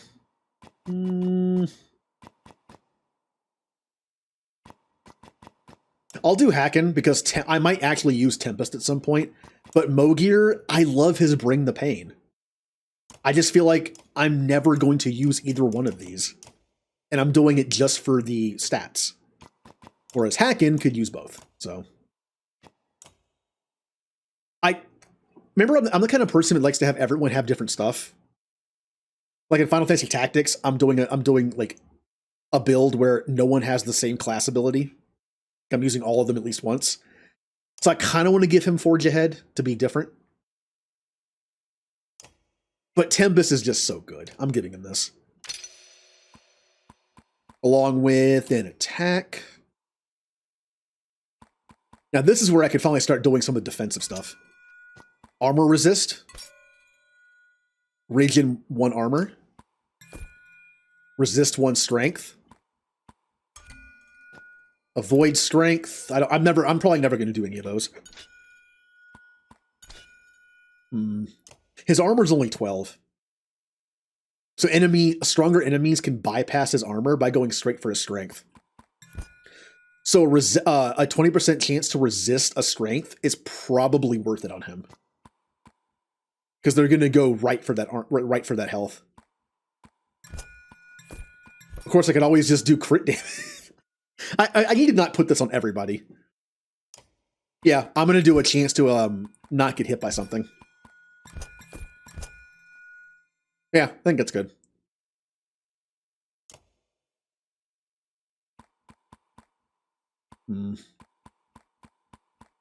Is it though? I'm being kind of. Wait, what? Oh, I already leveled him up. I just have the points.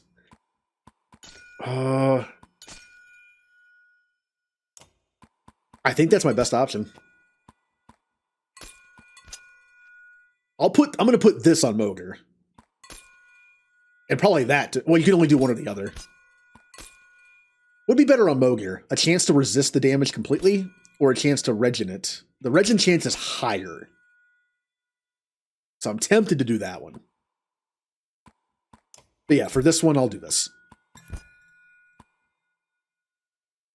Yeah. All right.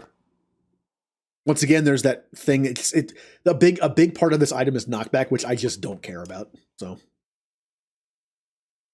I forgot to reorder Rook, but that's okay. All right, we must hold the line. We need to be Kiri here and hold the line. So 2 15s. That's not bad. That's not bad at all.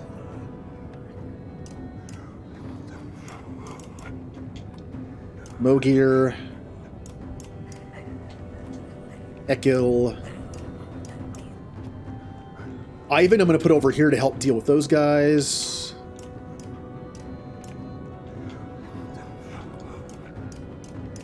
And Nid.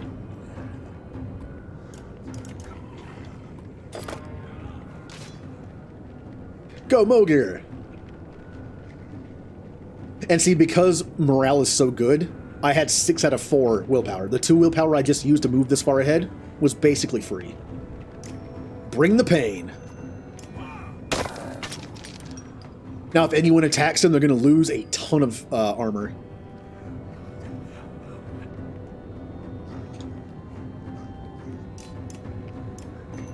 And your armor's all gone.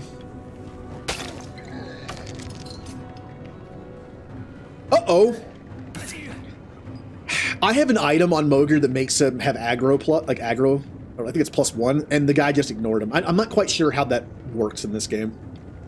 Like, what its limits are. He just bypassed the guy that has aggro to attack someone who doesn't. Also, I'm thinking Tempest.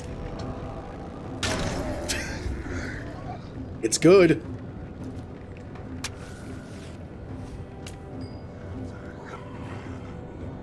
Alright, Hacken, finish him off. He's gonna call for help soon anyway.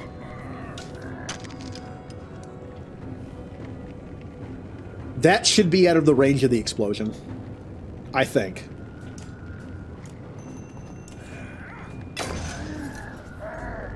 Uh-oh. Back up.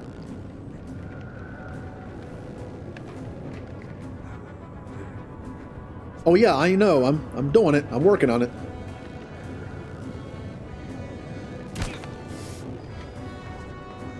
All right, Nid, can you hit anybody from there? You can. This would only do like 5 damage.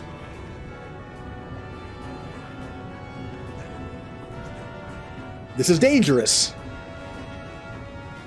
But I'm going to move her like all the way up here. That way she can puncture pretty much anybody on the next turn.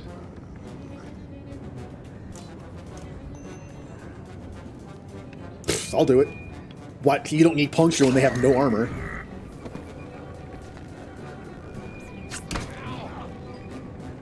Alright, Mogir, you need to move out of there before those explosions.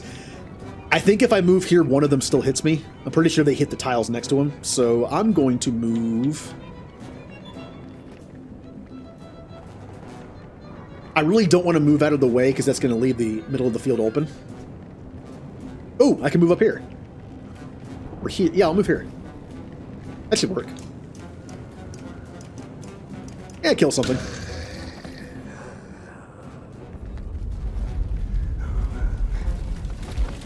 Huh. So yeah, Ivan is building a bridge of rocks. That's pretty cool.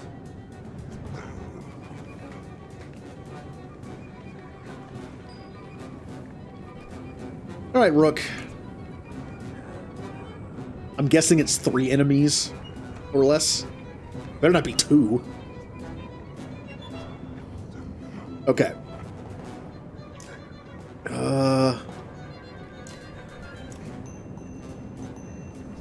That's overkill.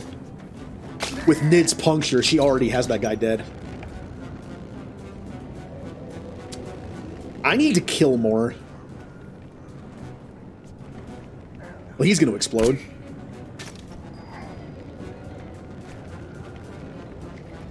Ivor, do your thing.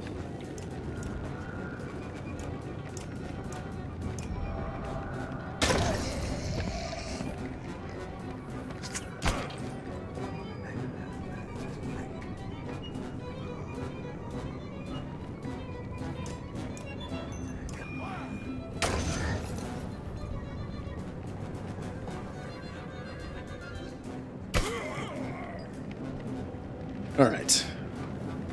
Who's the biggest threat? Nid is going to take care of that 10 guy that has no armor.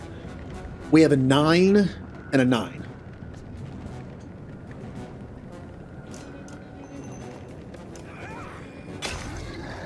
And now they're a 1.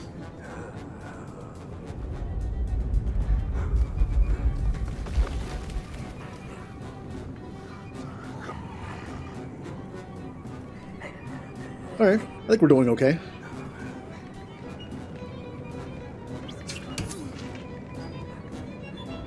Alright, Nid, take care of this guy. He was gonna blow up he was gonna blow up some anyway, but take care of him.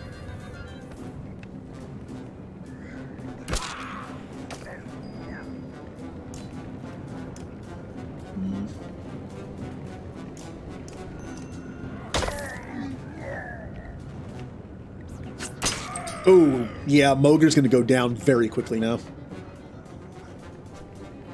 I think I'm going to give him the armor regen over the armor. Like, it's only 20% chance to avoid an armor hit, and then it's like 30% chance at max to get an armor back. I kind of like that better. Alright, Rook, can I do the move yet? No, I can't. But the enemies keep respawning, so we're not going to see that ability in this fight.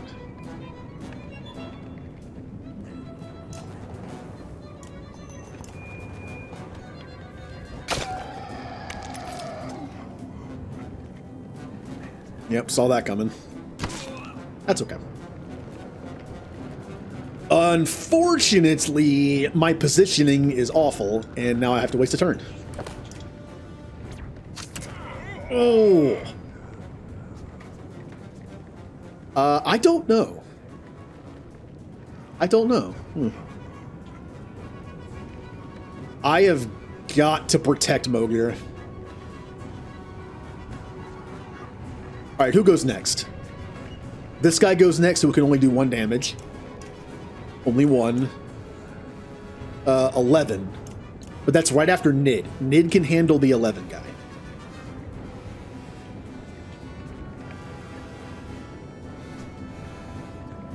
See, if I kill these guys, that person's going to go sooner, so I can't do that.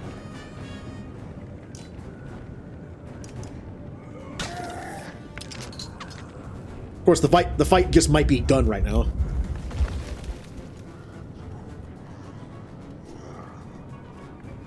That should work. Oh, we have to kill the remaining dredge. Well, Mogur's gonna die. Well, this is gonna be tough to protect him. I can't kill anything because it'll make the other guys move faster.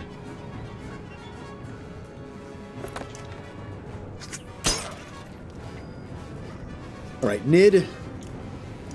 That one goes.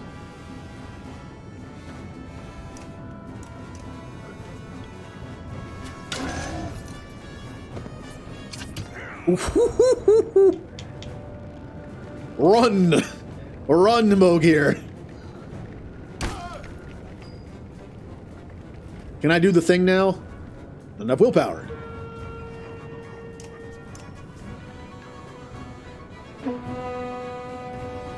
So it's 3 enemies. Okay, so it's 3 enemies.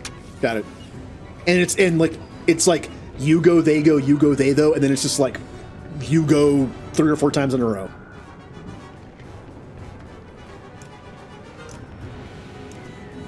I'm trying to figure out the best way to use that ability.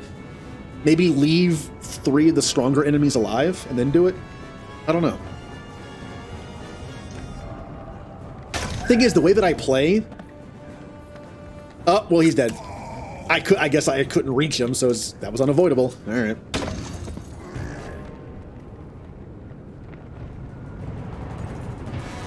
Juno walks onto the floating land, cradling a kid goat in one arm. She looks strained, but beckons to the families to follow. You shout for everyone to start moving, but the fighters and clansmen alike remain motionless. Large chunks of earth bobbling in midair like ships at sea has everyone unsettled. Finally, Ivor takes the reins of a yax, loaded with a supply cart, and walks out onto the first floating stone. It supports the load without issue. We go this way or the dredge kill us all. His words are punctuated by slinger stones thudding into the ground only feet away. Men pick up their children and start running. The caravan animals squawk and bleat in the frenzy. Varl push through the crowd while others fight to follow in their wake. The frightened mob tramples a few and knocks a couple more from the ledge before everyone is strangely pacified. Even you feel a sense of calm. Well, some people fell off. Here we go.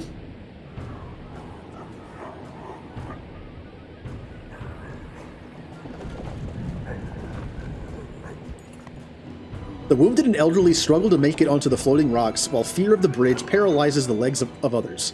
The dredge give chase, crossing onto the bridge without hesitation. Ooh.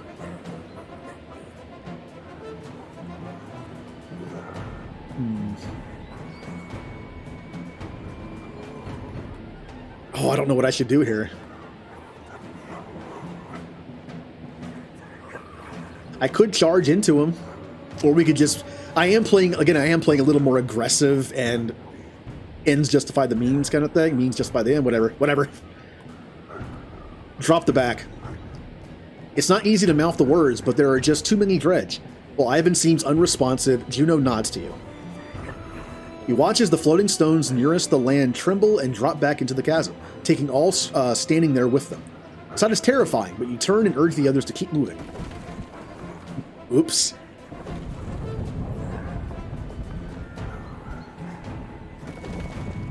I kind of assumed that'd be a little more controlled, but I mean, I guess that makes sense. I don't know. We'll take inventory after this.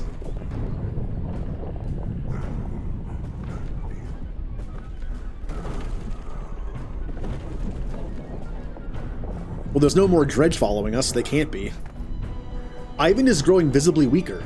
Meanwhile, many in the caravan are stunned by witnessing family members fall to their deaths. The effect is spreading. Everyone look forward. Rip a weeping man away from the fallen edge. Ask Ivan how you can help him. Run to the back and push people forward. Everyone look forward. Move. While those immediately around you hasten their steps, others don't hear you at all and fall away as Ivan's grasp wanes. Oh, you can actually see them falling, too. Ugh.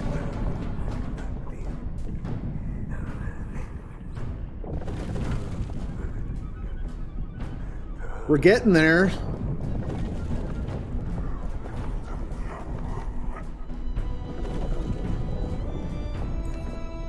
The stones behind the caravan are falling faster than the rising ones in front. The rear clansmen are pushing forward in a panic. Bolvert shouts, "Knock some of these people over the edge before we all go down." People grasp and flee from him. "We are carrying too much," Ivor says. "We've got to get rid of something before the Mender drops us all into the depths." You look around and see only people, food, and the massive cart the Ravens are hauling. Only two of those are an option. Oh no!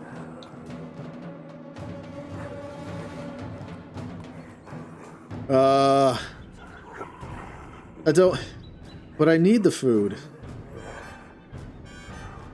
I need food. The Bolvert, drop that stupid cart. Before the Varl can respond, Juno says, "Absolutely not." Her distraction affects Ivan, who falls to a knee. The entire bridge shakes and stones fall away around you. Clansmen scream as they fall to their deaths. Juno scrambles back to Ivan's side and the shaking stops. Bolvert snorts at you. "Should have left those people back on the other side. At least they could have died fighting." The caravan continues forward in a fog of fear and worry. Welp, should have thrown the food.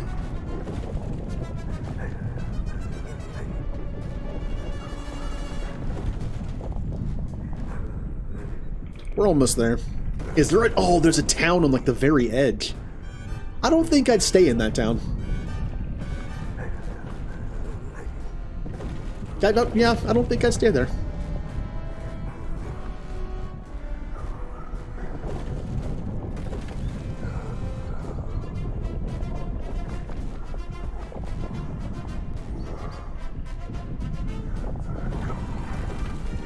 Oh, are we out of... Oh, no, never mind.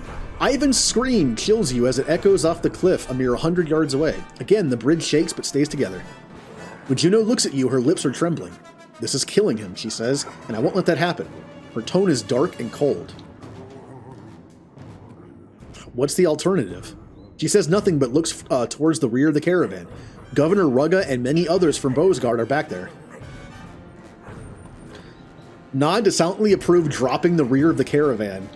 "You told me the clansmen are important. Ivan must try. The food. No, Rugga can die." Valka returns to Ivan's side and soon screams erupt from behind you. You turn in time to see people falling away and Rugga pulled to safety by one of his guards. As the rest of the caravan pushes forward in fear, the governor glances at you with suspicion. Can I just accidentally push him off now?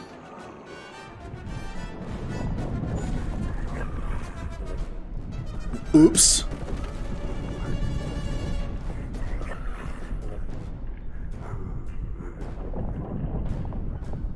Well, we made it with like 100 less people. God, look at all the Varl that survived.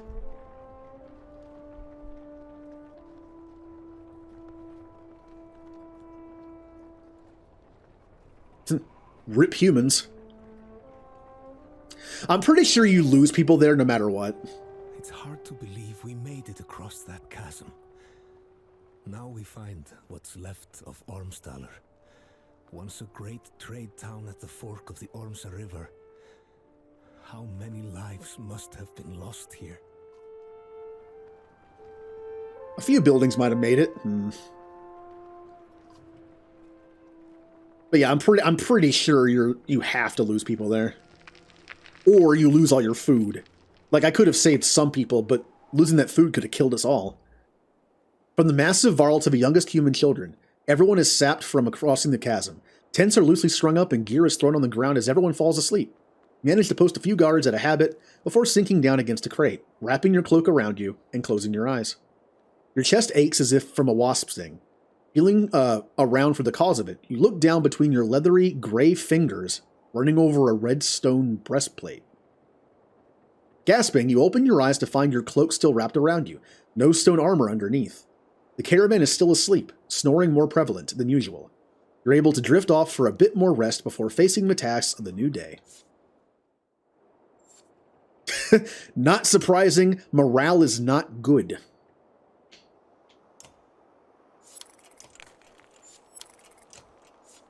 There we go. Now, can I level? Ooh, I can. Okay. Well, last but not least, Mogear. Again, Malice or Battering Ram. Ivor has Battering Ram. I know can be pretty good. It can combo with some abilities. Also, if you push enemies through other enemies, they take armor damage. That's good. But I feel like Bring the Pain combined with an aggro item is just really good. Malice is guaranteed enemy attacks him. But with an aggro plus item, I feel like this isn't as needed. So I will take Battering Ram. Well, but no one else has Malice. See, this is me being like, I want every ability at least once on the team.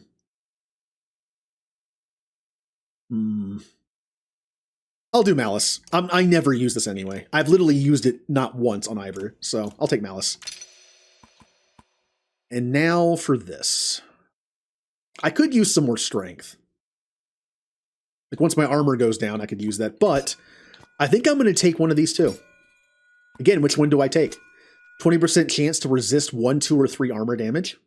Or 20, 25, 30 to regen 1 armor. While this has a higher chance, this gives you more in return. Like this only gives you 1 back per turn if it procs. This one can save you 1, 2, or even 3 armor.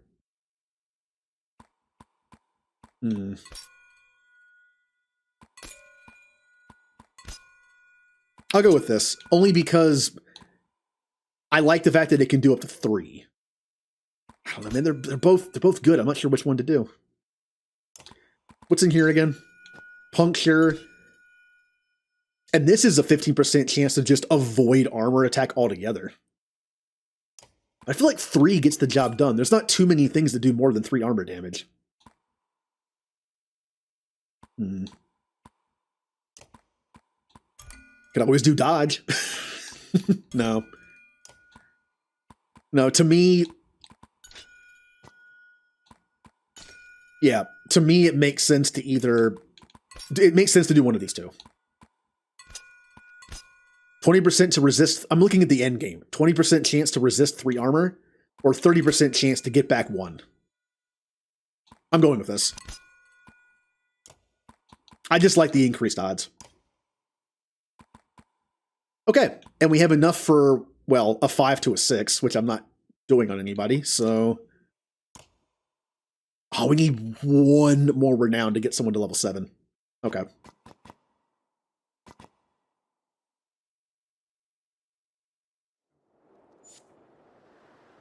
Let's get... Oh, we go to the ruins. Okay. Better let someone like me check out that place, Ekil says, grabbing your arm. Searching for whatever's left in ruins on the side of a cliff could be dangerous. Though he joined you around Frostvalor, you've never been sure of his motivations. I can handle it. I doubt a helmet would help that hard head of yours, he said, but steps aside as you start making your way across the broken bones of the former trade town. The structure groans as you enter and you hear yourself whispering, "This isn't worth it." After a quick survey of the room, only 2 things stand out. A stone with strange etchings resting on the broken mantle, and footprints in the dust near a small door in the wall. A gust of wind blows up from the chasm, and the whole building creaks. I would like the item, please. Again, in my normal playthrough, I would, of course, help the person, but... The wood flexes under your feet. You're sweating. 1 step further and you know you can grab the stone, but the board snaps underfoot. The shifting around you is too much. You see the stone tumble down the mantle and hear nearby screams as you jump back through the door. A moment later, a section of the frame collapses and slides off the chasm. And I got nothing. Okay, cool. Ivor, what you want to talk about? Ivor stands stoically by Ivan's pallet, watching the menders breathing. Took a lot out of him. Out of everybody. No doubt, a lot of families lost members out there. So why even follow me? I get people killed. I'm not doing this again.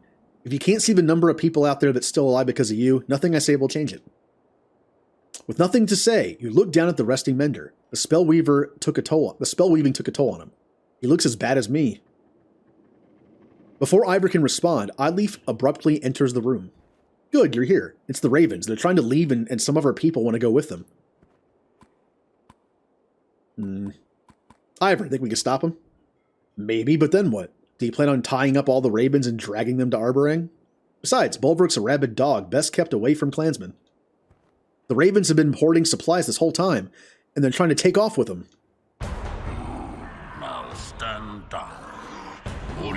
missing more than your horns. Stand down, you son of a yacht!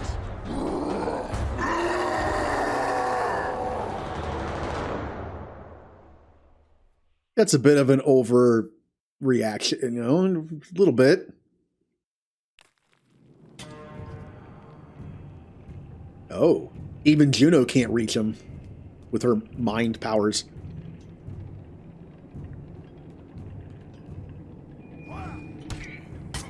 Ow.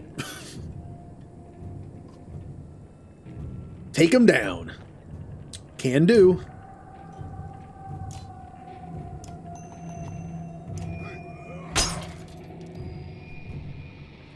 I think she just gave him armor. Oh, yours is here.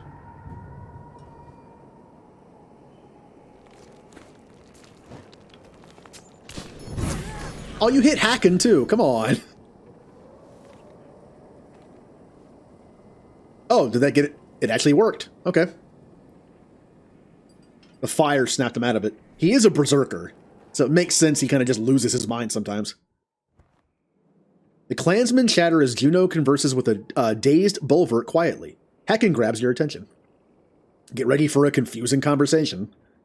He motions to Yrsa, one of Prince Ludin's bodyguards, who is wiping her pitch-covered hand with a rag on her way over to you. Clever trick, witch, this time.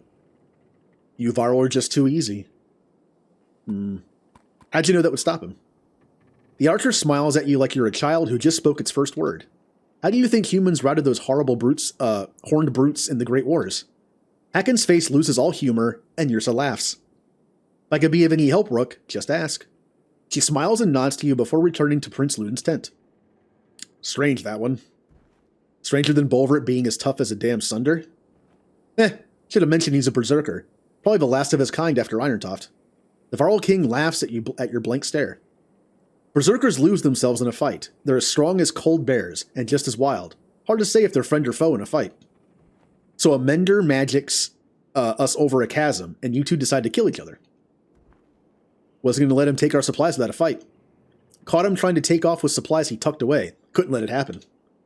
A cool anger glistens in Hacken's eyes when he looks at Bulwark. Why does he want to leave? Says you've been bad luck ever since arriving in Bosgard. Can't say I blame him for that. The two of you actually laugh for a moment. I bet his main reason for leaving is just to be in charge again. Run jobs and keep his ravens in line. Like most of us, he's looking for something normal to grab onto. Whatever his reason, I hate that some of ours are going with him. We've done what we can for them. Ooh. Okay. I'm gonna metagame here a bit. Since I've been kind of like not so nice Rook, I would say punish them by giving them nothing. There's a twist here though. That's kind of just like a pointing and laughing at you kind of thing the game does. Once they split, there are two caravans and you control both of them. If you punish them by giving them nothing, you're only hurting yourself because you're going to be controlling a caravan that has no supplies. So as much as I would do that, I'm going to do myself a favor here and split the supplies so we both have a decent amount. It wouldn't... Should I? Yeah, I'm doing it. Half? There's kindness in being dumb. Bulwark's a Varl, so this is my call. We'll give him some, but not much. Now let's see what we can find in what's left of this place. So I guess maybe if you say you're giving him none, Hacken's like, now hold on. I don't like the guy, but let's not murder them. Let's give them some. I'm betting the game gives him the same no matter what. Because if you gave them none, you'd just be dead. Because you take control of them. Although maybe doing that gives them a little extra.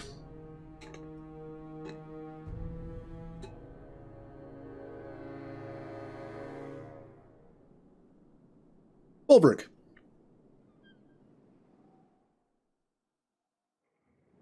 You glare at the clansmen and Varl settled among the ruins of Ormsdarl, and feel the rumbling grow in your chest.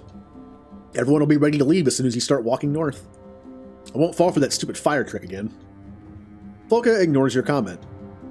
The new members from the other caravan will probably need a beating or two. Think it was stupid of me to challenge Hacken? Not really my place to say. So when has that stopped you? The shield maiden grins. Oh, we could have at least waited to hear their plans first, then decided.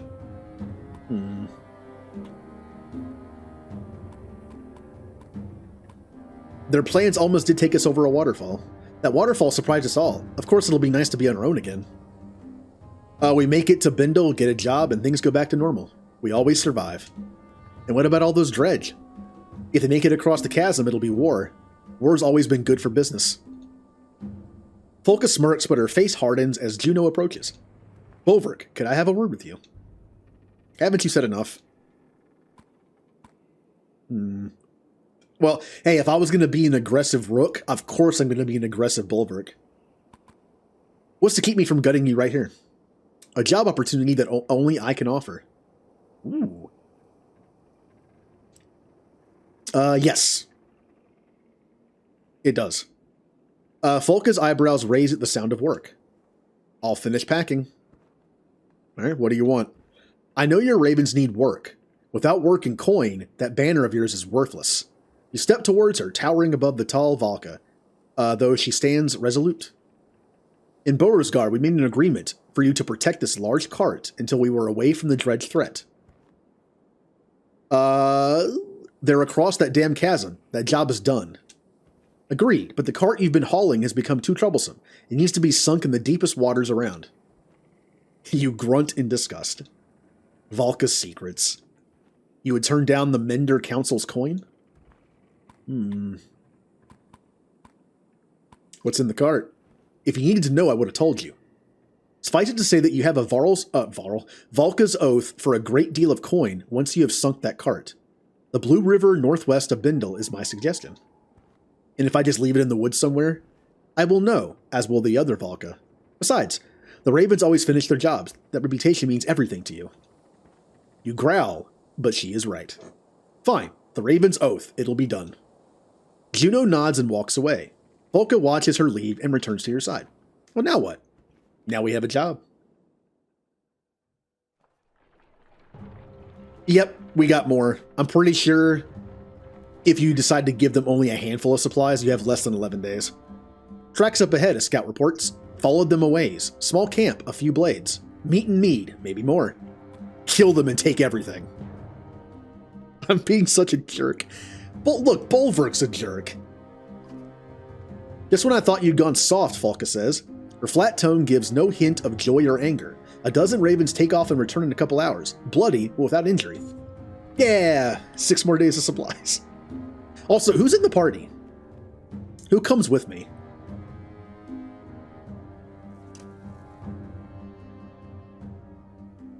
Oh, Ekil came with us. Huh. Okay, so Bolverk's in the party, obviously. Volka's also pretty good. Spar is one of those weird utility characters. Ekil is, of course, going to be in the party. I'm actually kind of surprised Ekil left. That connection he has with Rook in kind of what happened, I'm kind of surprised. Also, you'll notice we only have one item. And it's on Ekil. If you want to carry over items to this caravan, you need to put them on Ekil, Crummer, Sigbjorn, Mogan, and Bercy. Because I didn't know that was coming, only one item carried over. Save everyone for the journey in the air, but this... No, Ivan has to live. He plays a big role in the story, upcoming story stuff, so he has to survive. I'm assuming it's impossible not to lose people, but I could have probably lost supplies instead. Like at the end, but I'm pretty sure you lose people no matter what. Mogan, who's only level 3. Beersey, no, Crummer's in the party. Sigbjorn? I don't think he's that good. Neither is Beersey. Why did we get the 2 worst Varl? And Crummer. Well, my options are Spar, Sigbjorn, or Beersey. Let's see what their abilities are. Cull the weak. Bulwark becomes a wild animal on the battlefield, hunting down the weakest of his opponents and driving himself to greater renown with an additional turn for every kill. As long as he has willpower and continues to kill targets, Bulwark can continue to use this ability each turn. That's not bad. That's not bad. You can hurt a bunch of enemies with other people and then just go on a killing spree. Frenzy.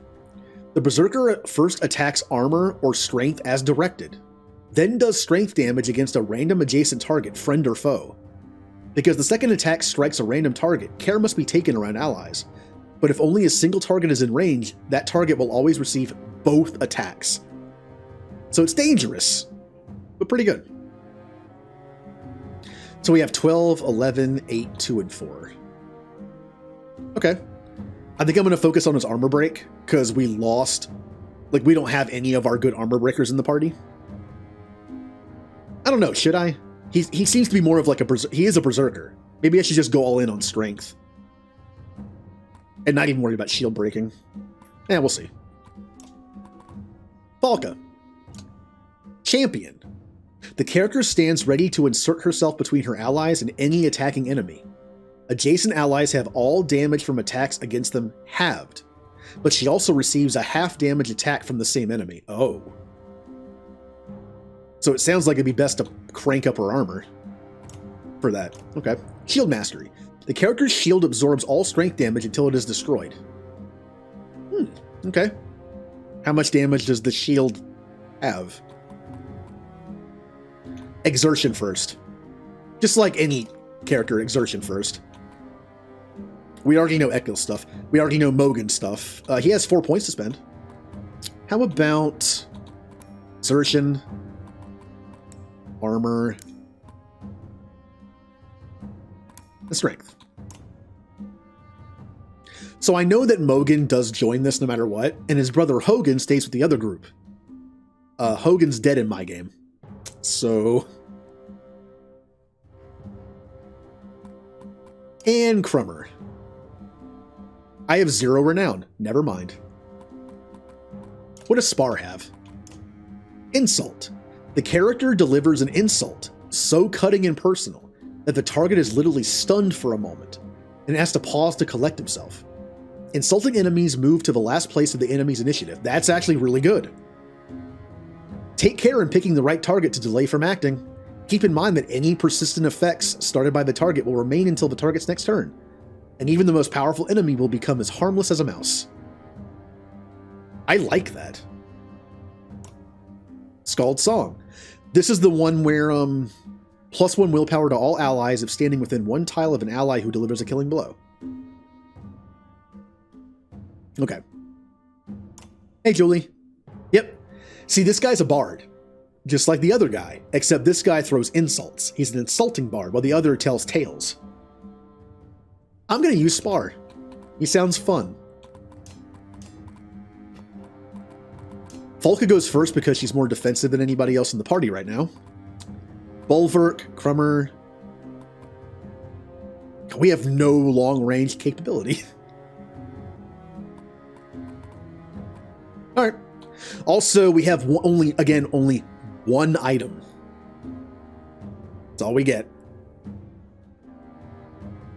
I am okay with this on Ekil for now, but I might switch it up later. See, if I was following a guide, it would have told me, hey, these characters are leaving the party. Make sure to split some of your items between them.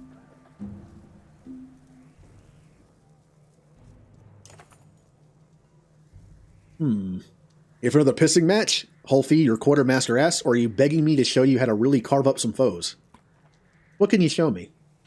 Lots of neat little deadly tricks. Walking to the large tent, try to keep up. You're a berserker, and we're all impressed, Hulfie says before spitting.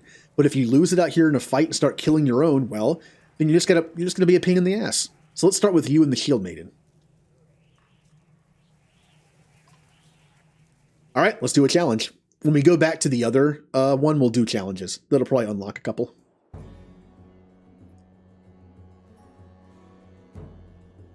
Use Bulwark's Frenzy to kill 2 enemies with 1 attack. And use champion to protect an ally from attack. Okay. Doesn't sound that hard. So, Frenzy is my passive. So I need to actually kill 2 people in one attack. Which means I need to weaken some of them. Well, okay. Actually, wait. Wouldn't this just kill them both?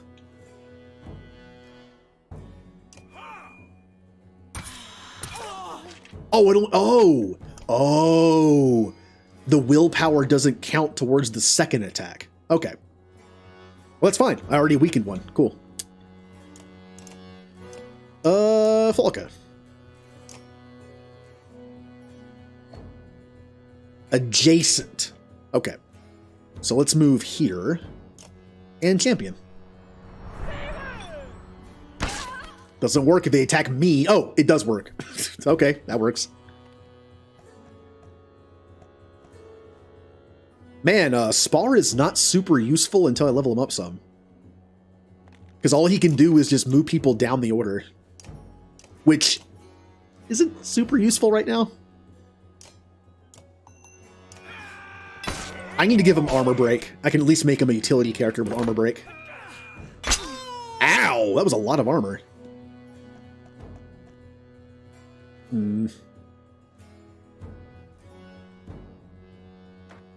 Alright. I'm gonna weaken this. Oh, wait. Well...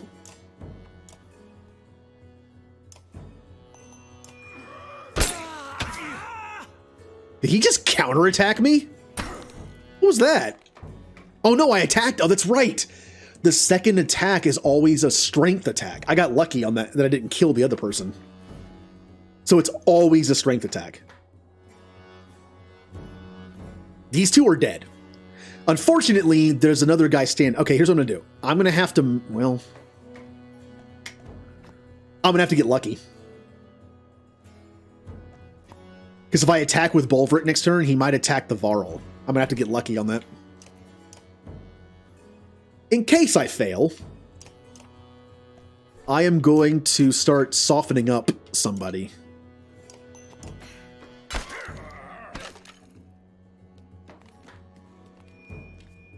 That's gonna hurt. Yep. Okay.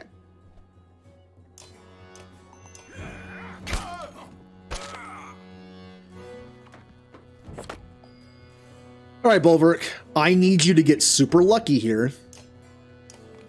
And only attack these 2. Crap.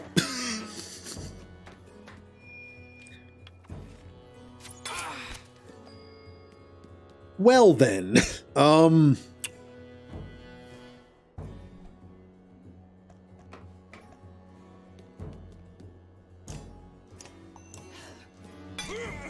to try to set up another one. And my shield is gone and she's almost dead. I don't really have to do anything with him.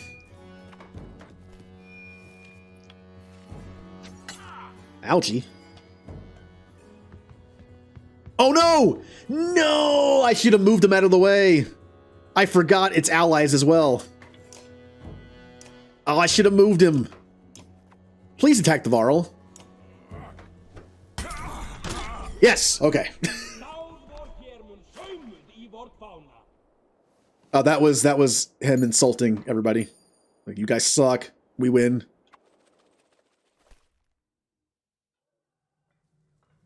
Any other trainings I can do? Come back with some... Oh. Oh, it actually involves, like, having to get new characters on the team. Okay. Alright, let's go. Basically, we're starting a new caravan. We need to collect people. Collect items. A group of new recruits from Brodersgard and the previous caravan are loosely gathered behind Mogan, a skilled thrasher with a scar across his face. Felt like a good time to introduce myself. Mogan. Stare at him. There's a look to Colonel Yock's milk.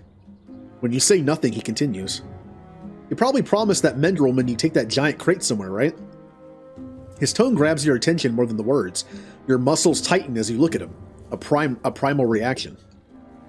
And that's your business. And that's your business? It's a question.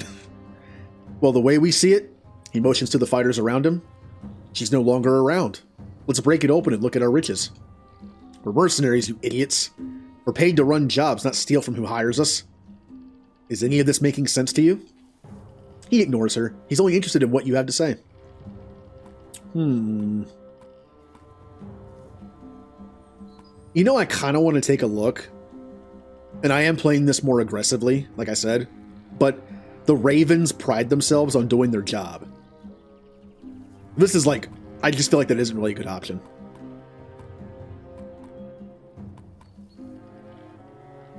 Tell you what, get past me and it's all yours. I was hoping you'd say that. Okay, time to fight my own people.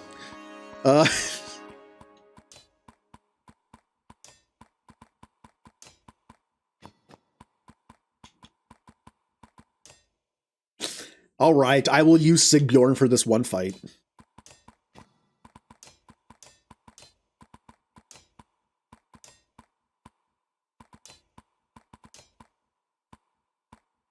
Yeah, it looks good to me. Do I have any renown? I have 14 renown. Is that enough to level him up? It is. Do I level up Bulwark or do I level up Bulwark? I'm going to level up Crummer. He needs to catch up. Armor and strength. I said that was worth it. I need to get him caught up. Okay, so I need to get Folka and Crummer some kills and Spar. So Folka, Crummer, and Spar need kills. Sigbjorn gets no kills. No kills for you.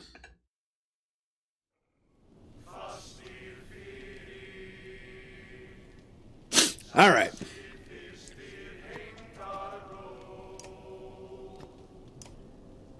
God, everyone's so bunched up there, I can't move anybody.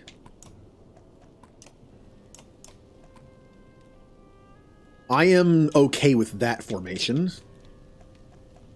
That fire will probably hurt me, so you guys stay there. Nope, come on. No, no. Oh, there you go. All right, here we go. So you can't really use Folka like Egil because her move makes her take damage for other people.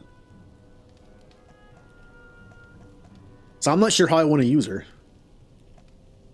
Honestly, it'd probably be better not to make her go first. That way I can like move towards an ally and use that ability. Yeah, it was kind of dumb making her go first. For that reason, I'm not going to move very far.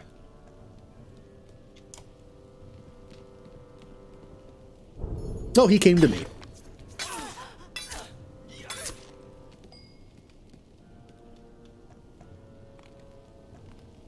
Yeah, perfect. Here's the cool thing about Bulwark. Because you're guaranteed to attack the enemy in front of you twice when they're the only person available, and because it's a guaranteed strength attack, I can do something like this. Attack armor, and then attack strength. Yep.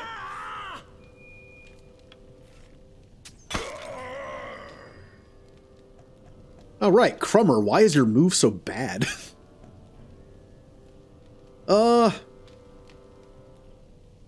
Just kill him.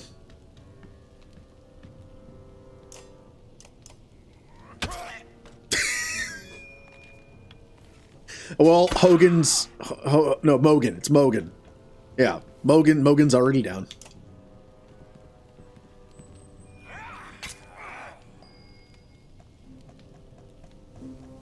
I'll use that willpower.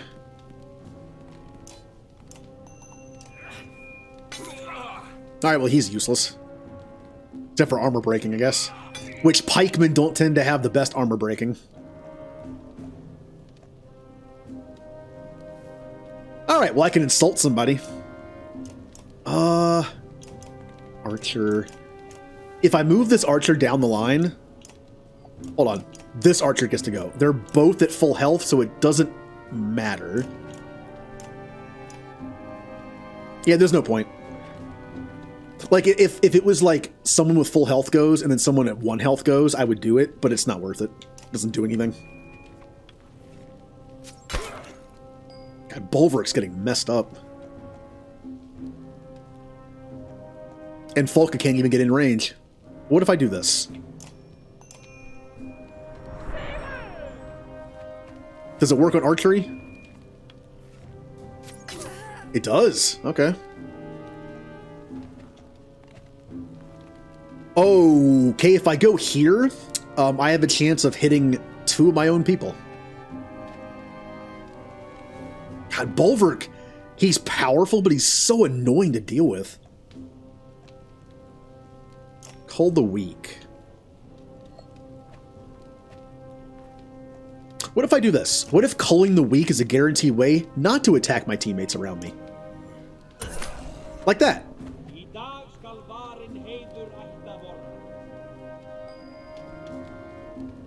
Like, it's even if it doesn't work out, I don't get an extra move, it's kind of a guaranteed way not to smack my teammates.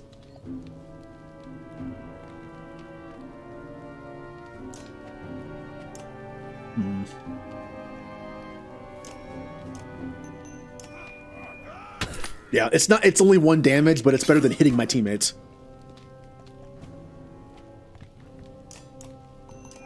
Bye. Deleted.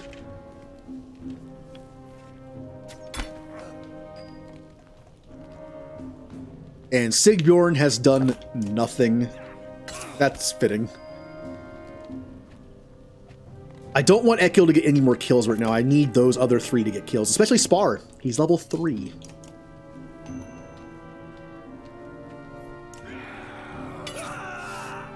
Gotta get that insulting bard some kills. Here he comes.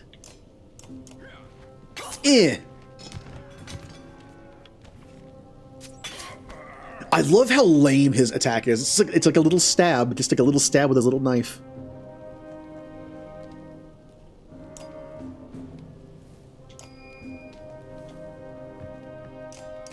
And also deleted.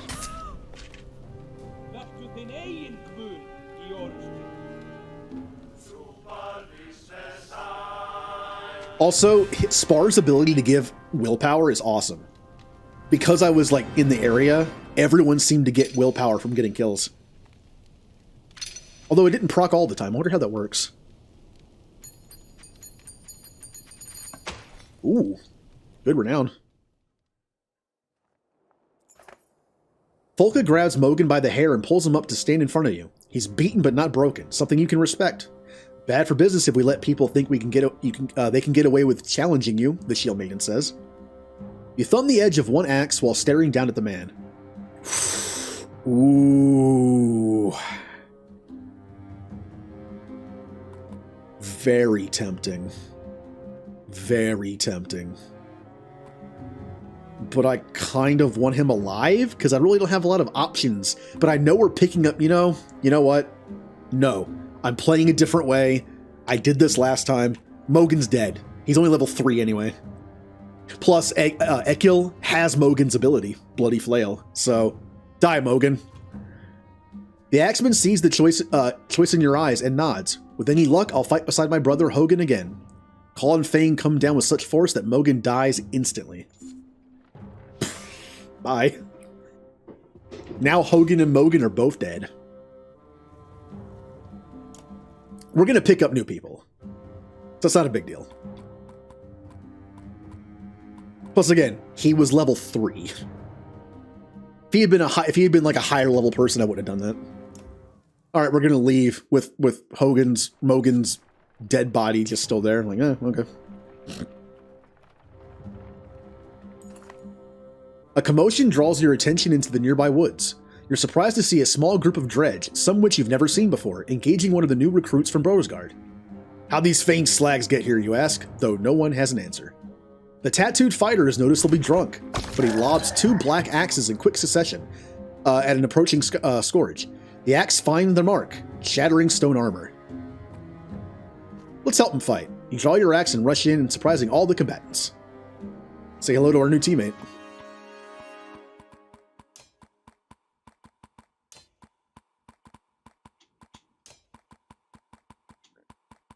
Okay, now let's do this order here. Again, Falca is not Egil. I need to make sure not to put her in the front.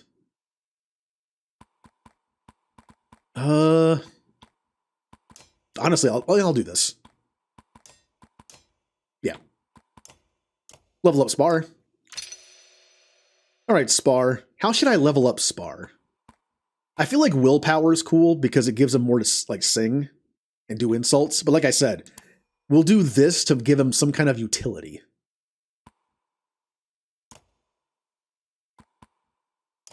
I could level up Ekil or Crummer. I'll level up Crummer. We'll get him to level 5.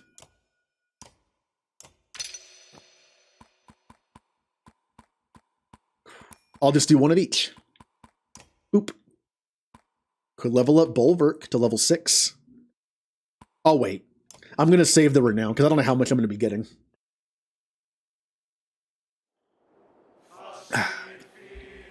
All right.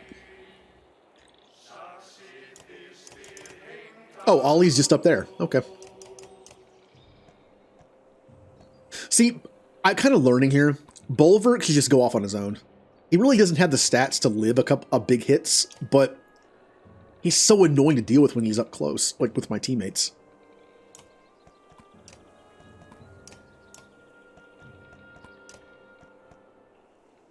Yeah, I'll try to get to like the side of the enemies.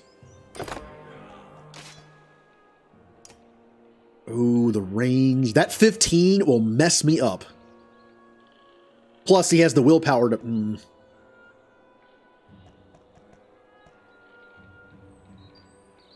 I'll just deal with it.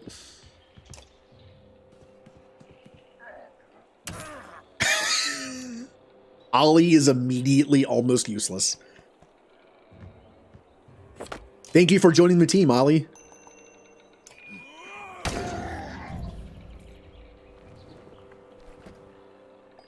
Oh, those are new enemies. They're new slingers.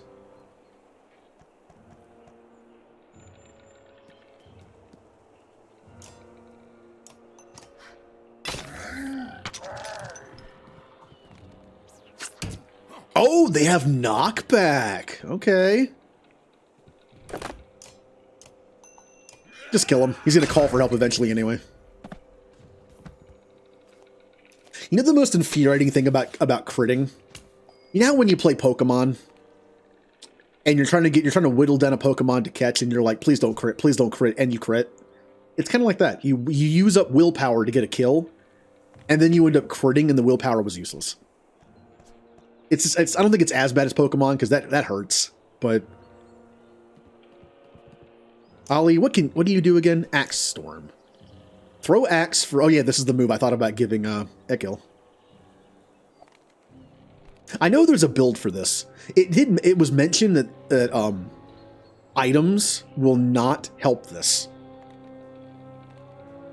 Oh, that's right, it's a title.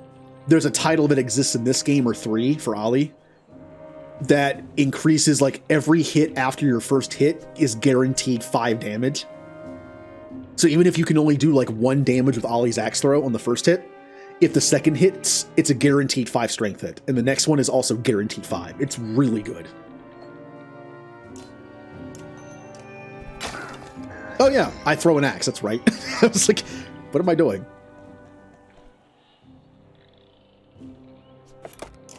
No one's in range of insult.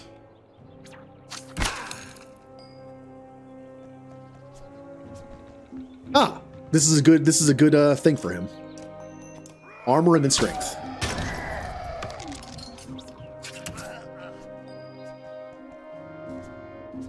I would like if Ollie didn't start his career with the Ravens with an injury, but it might happen.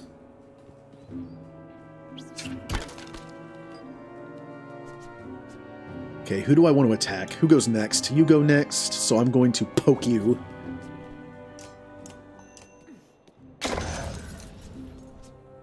He's going to call for help, which I will take care of with Bulwark.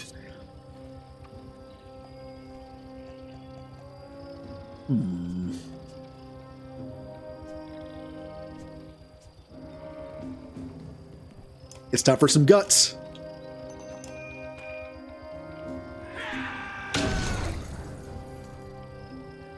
That's a good move if it ends up lining up properly.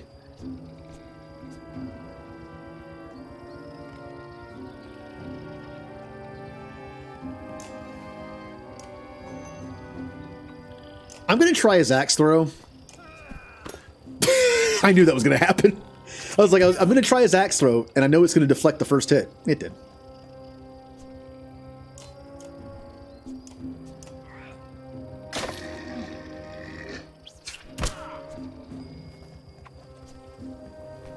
All right, this should guarantee his death and also guarantee that guy's death. Nice.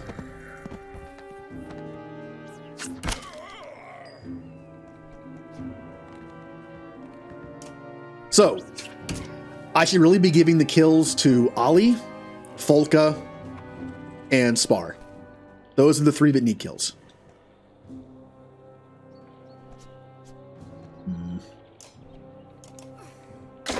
Oh, that's 1 promotion. And now we rend his armor, what's left of it. And see if Ollie can get the kill? Maybe? You might be able to. Huh. Huh. Huh. Oh. Alright, Spar will take the kill. Insulting him as he falls to the ground.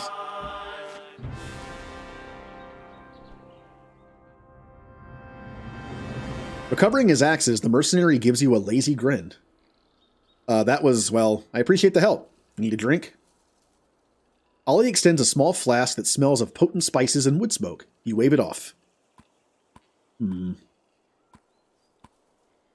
See where those dredge came from? Not really. Good thing I was already pissing or I'd have made a mess when I looked up and saw them. Lovely. The chasm didn't stop them, or they're coming through the mountains. Then I'll have a few more chances to throw. If you humans want to make your short lives even shorter, go ahead. You walk off but give Falka a quick look, letting her know you're impressed by Ollie's throwing. Yeah, he joined the team.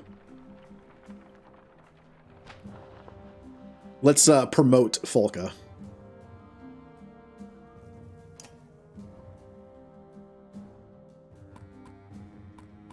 Yeah. Armor.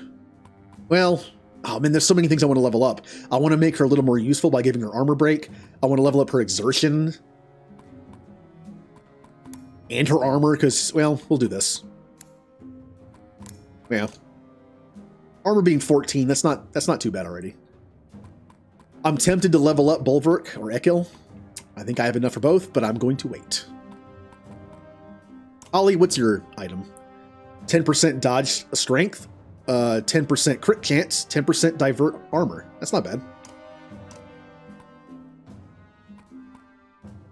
I kind of want to give the Echo item to somebody else because he's already level 6.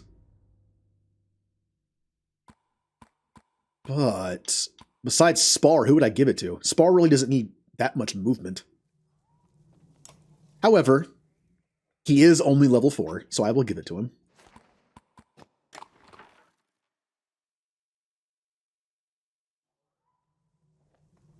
I like how the Bard has negative aggro. Like, who wants to attack a Bard? Just a guy running around insulting and singing. He's not a threat. Ravens in the air as ravens approach. Ollie says with a slur. Is that a good sign? The small village ahead looks well fortified with a few bodies around outside the fences being picked clean by birds.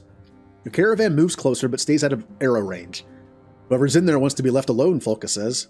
But it could be our best chance for supplies. Split and attack. With practiced ease, the ravens split and rush the village from 3 angles. Arrows miss their marks at the unexpected charge, and soon you are upon the battle-hardened villagers. Morale improves.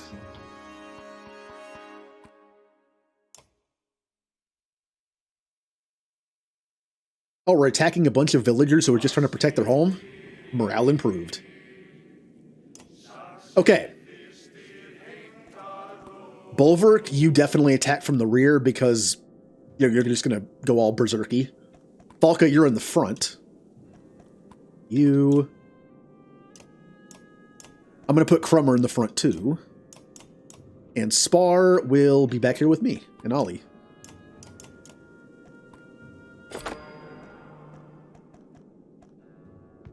Ah, look at that good use of willpower. So I'm going to do 8 damage. So if I do this, it should do 5 and then 4. Yep. Just immediately dead.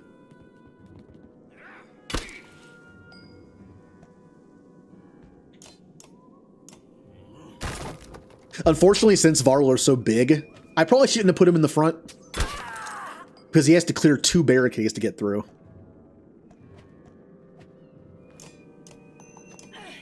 Poke.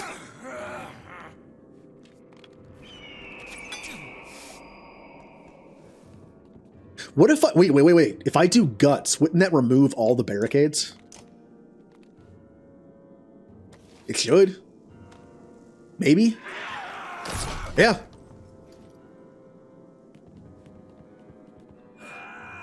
Would you stop poking him?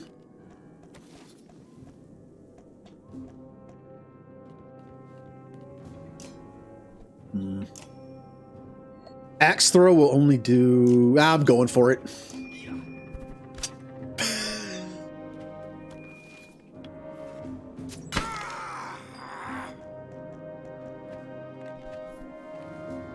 Get in there, spar.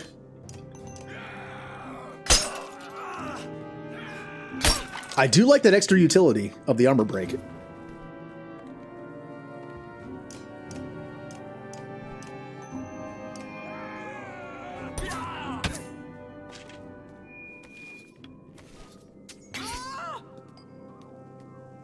And Crummer's still stuck back here.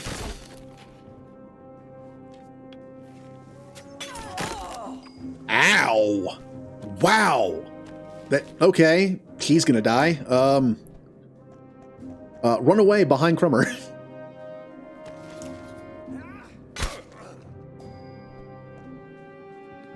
I'm gonna do guts. No, doing guts will do nothing. Well, the archer will get hit, but I'll try it. I don't think it's gonna do much, but oh wow! It did way more than I thought. No! Why?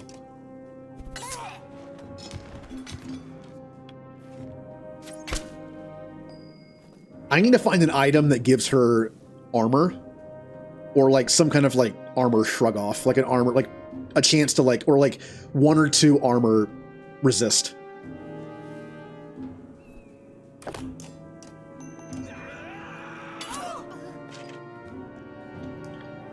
Over. You just walk up here and don't attack your friends.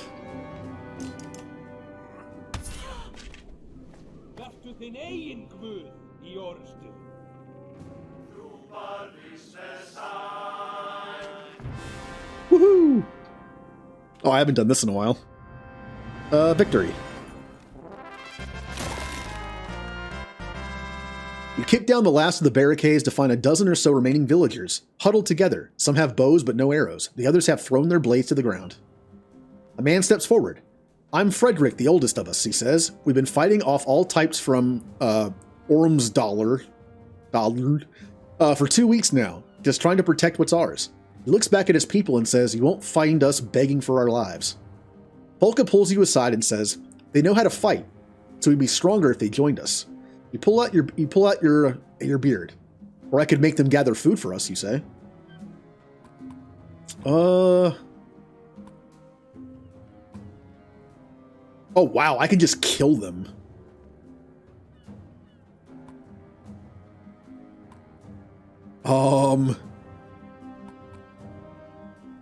They are mouths to feed, but we could use people that can gather food for us.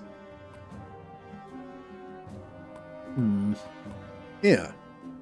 And what, be your feigned slaves? Frederick turns to his people. Is that how we'll be remembered? They all shout, never, and attempt to grab their blades. But you and the ravens cut them all down with practice ease. Should have known that wasn't really an option. And I took their stuff anyway. Spar, an old wanderer who joined the ravens over a half-century ago, points at the tents on the edge of the village. Looks like the merchants are still here. Maybe they were forced to stick around. God, those are so expensive. +2 move, +2 strength resist, +3 break. That's really good. +2. Exertion talents, I think are like, in my opinion, are the worst ones. So I'm never going to take those. +2 move, +5 break, -5 strength attack. Return. +2 break talents, which I also don't have on anybody right now. All right, well, nothing. Also, it's 1 renown for 1 supply. That's not worth it. Injury. Yeah, thank you. Ollie. So what makes sense to give to Ollie? Honestly, willpower, so I can throw my axes more. Also strength, so I can get through armor better. I'll do strength. And I will level up. Bulwark? Yeah, Bulwark. Bear Rage. The Berserker whips himself into a fury, terrifying nearby enemies and sending them fleeing in disarray. Affected enemies are so shaken they suffer a penalty to their defense for 1 turn. The Berserker also counterattacks any blows from enemies brave enough to strike him. That's pretty cool. What does Crummer get? Tempest or Sundering Impact? Okay. And you just get stats. So basically, this gives enemies defensive debuffs, and he counters anybody who attacks him. I like it. Nope.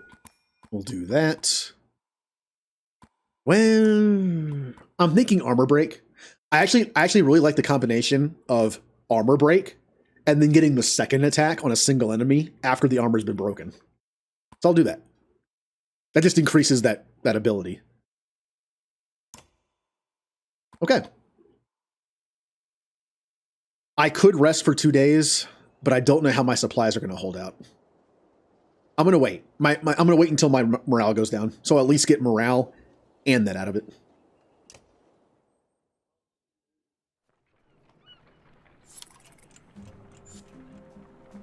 Oh, I know. Sure could use some more supplies in our cart, a raven says, tightening his belt. Kind of miss having those other folks around. They might not have been worth a damn in a fight, but they knew how to track animals and spot berries just about anywhere. Others agree. Sounds like you need practice. Start hunting. Can track better than any of you.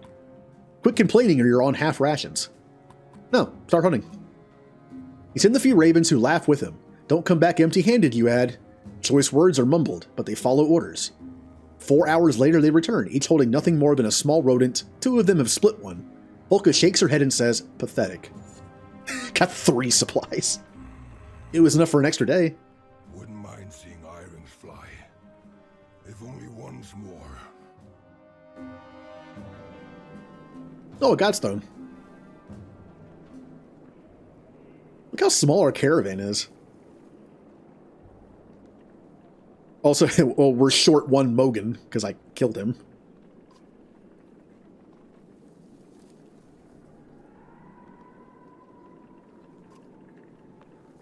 Oh, it is a bird. Ooh.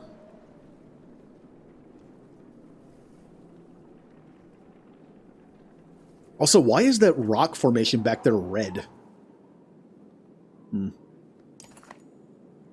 Think the ghost of this dead bird has forgiven you for that wing yet? Spar asks. The other ravens, including Folka, look from the broken stone to you in shock.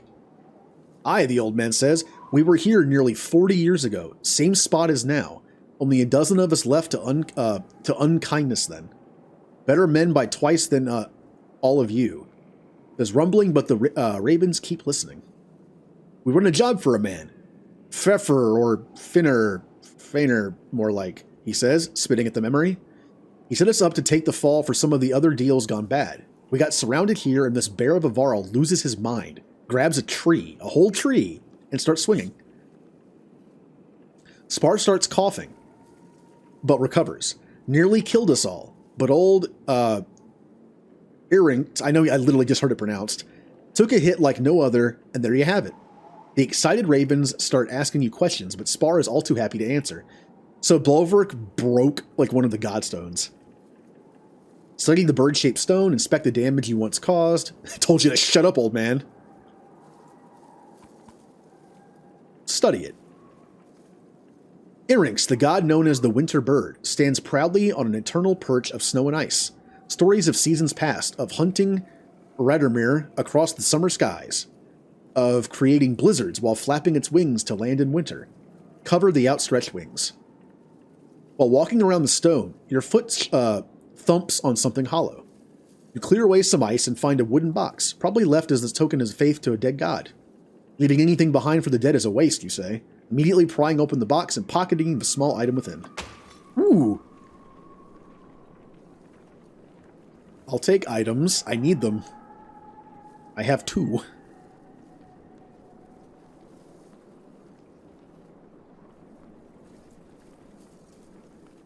Mm-hmm.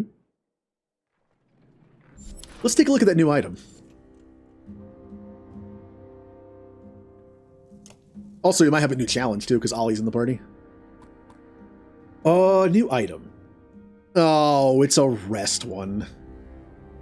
+3 will per rest, +1 arm per rest, and +1 will. I am not a huge fan of the rest ones, because I feel like it's a wasted turn. But I will give it to somebody. Who is the most likely to rest? Nobody. Who would benefit the most from will per rest and an armor? I mean, if anything, gives me +1 will. How about... Oh, only 2 can equip it. Alright. You know what? Bulwark. Because there might be times where I'm afraid to attack because I'm afraid to hit my own teammates. So I might rest instead. And he already has a ton of willpower. In fact, how much... Yeah, he has 8, and Echo only has 5. But Echo has other stuff to do, so...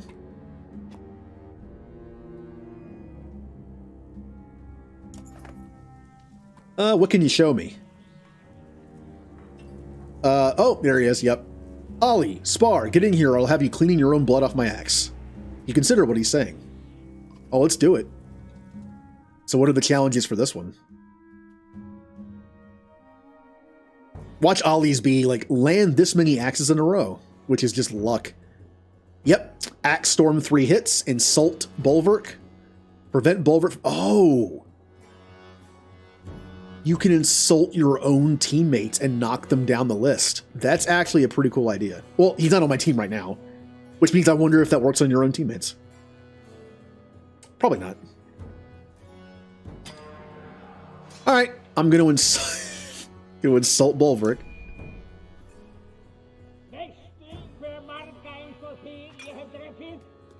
Yeah. Probably not a healthy thing to do. Let's see if we get lucky. 1.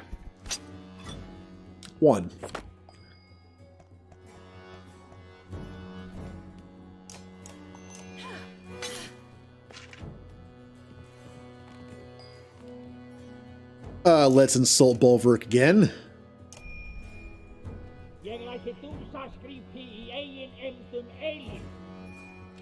This is actually pretty powerful if there's one big enemy on the field. Let's try this again. Well, wait. Taking down his armor would probably be beneficial, right? Yeah, I'm sure it would. Well, I'll try it. I have enough willpower to try again. 1, 2, 3. Got it. 4, 5, 6. 6. It got down to 40% there at the end. And then prevent Bulwark from taking a turn. Which I've been doing this whole time. I'm guessing that means I have to kill everybody.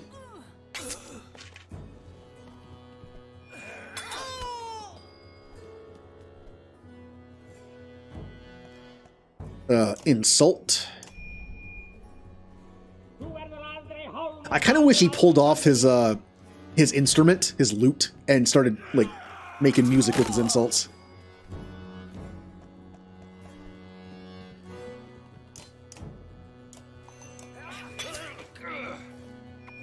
Well, she's dead. Man, she is getting destroyed. Is she, like, super squishy or what? I mean, she has 14 armor, but... I'm running out of willpower.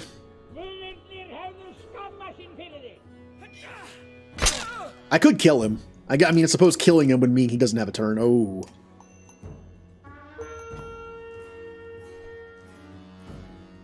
I don't have a choice. Spark can finish him off.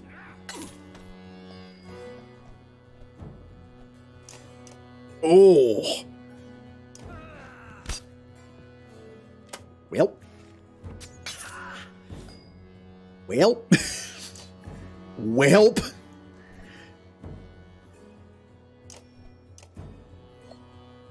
Axe throw? Maybe that has a better chance of hitting. Probably not. Well, I lose.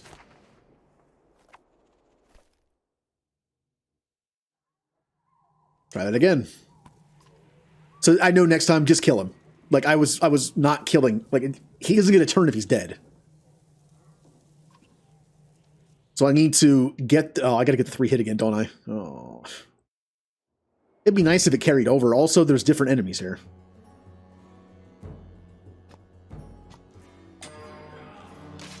Okay.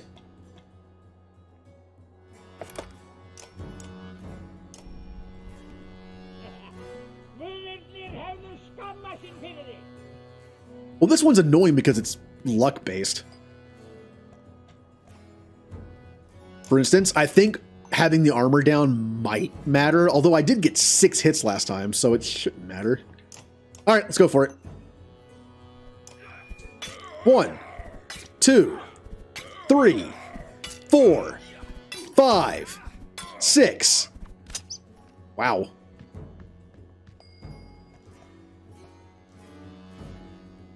And now we kill him.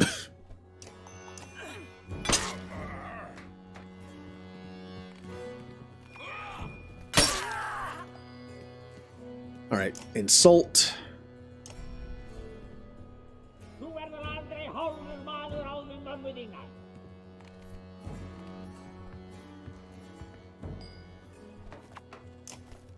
And I can probably just kill him. Wait, what's his health at? Yeah, I can just kill him right now. And we're done. Did I just get a repeat of the same item? Wasn't that the same item I already had? How does that work?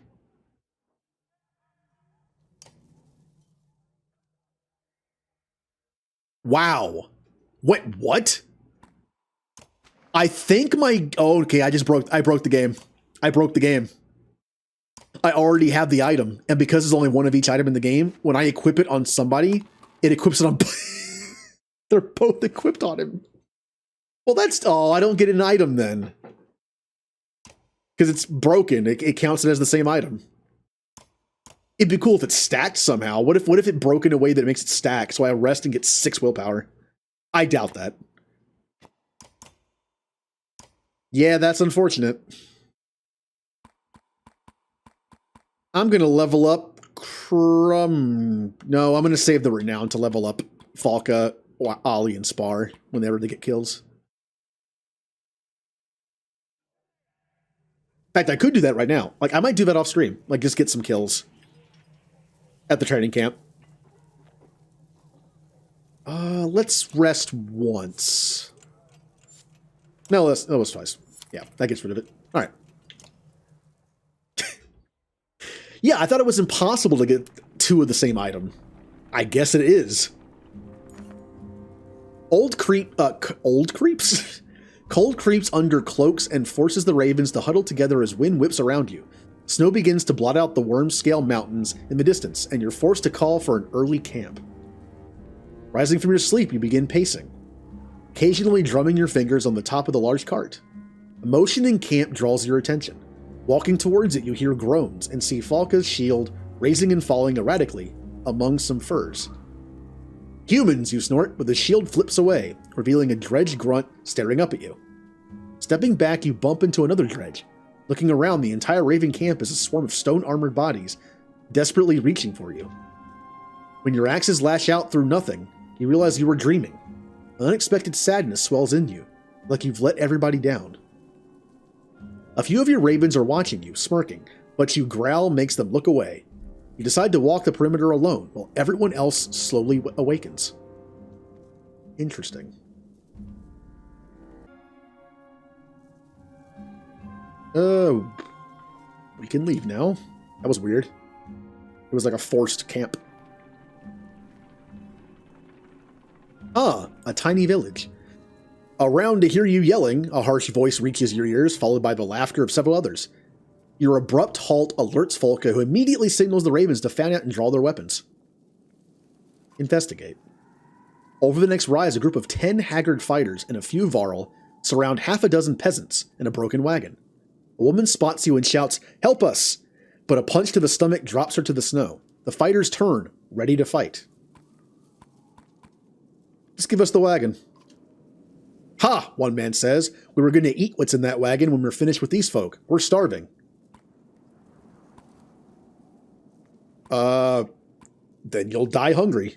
The man's confidence melts away and he and all his fighters flee from your assault. You give chase for a time, but soon return to the wagon and peasants. Thank you, the woman who was punched earlier says. I'm Sepha. I know you don't want us around, but if you're heading towards Bindle, we'll follow your path. Fine, but your food is ours. Payment for saving us. Payment for saving you, you say. The woman nods, her understanding, but to your surprise, the wagon is nearly empty. We'll keep our distance, Sepha says, but we'll be behind you. You grunt and walk off. I don't remember if she's a party member or not. We could use an archer. We have no long range besides Ali. Is she in here? Nope. Wait. Hold on. Oh, look, the item fixed itself, and now I'm down to one item. Oh, come on. I feel like I got robbed an opportunity to get an item. Yep, it just like a box of Oreos or something. Or like a few packets of ramen noodles, like, yay. A couple of Raven scouts take off to check out the cluster of tents ahead. Refugees from, why can't I say this? Ormsdollar. One of them says upon returning, they've got a sizable camp and seem disciplined. They know we're here, and the scout adds, no sense in trying to avoid them. You take the lead and approach the refugees. A hooded man with a red spear greets you. My name's Bach, and this is Laffen. You're bulwark of the Ravens, and this is your wife? You are confused as much by his question as by the fact that no one is with the man. What do you want, Bach? Direct. Then I'll be direct too. I'm leading this large group of trained fighters and tradesmen from Ormsdollar. We're looking for a new home. We've done what it takes to survive out here, but they're starting to lose faith in me. You want us to reinforce your control? No, I want you to take over. Lead us someplace we can live. Laffen and I weren't meant for keeping others alive. What do I get in return? For one, we won't kill you. Bach smiles, but there's no humor in his eyes. We'll share the food we've collected and fight alongside you should there be a need. He stops and confers with the spear. Spoiling you, Laffen is. We'll even spread the word of how great the Ravens are. I'll take them just for the supplies. Bach kisses the metal of his spear and smiles. You have my thanks. Oh, Laffen thanks you as well. We got a spearman. So I'm tempted to use him. Spearmen are but we already have Volka who uses a spear. Although he probably has Impale, she doesn't. Question is, who would I get rid of for him? Spar? I mean, I did already use Renown to level him up, but Spar is, well, Spar. unless you want to insult people, he can't really do much.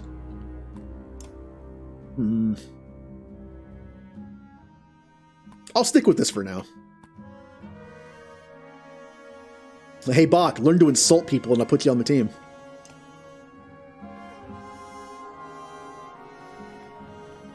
Ah. The unyielding snowfall is proving too much for the humans who now vainly attempt to follow your large footprints. In truth, the sky and your surroundings lack enough contrast to know where you're going. And it's cold. It's trees over here, Falca manages to say, motioning with her spear.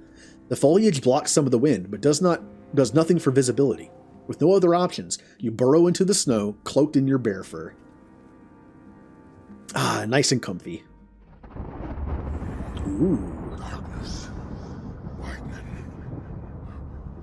Someone pulling in the energy. Painful.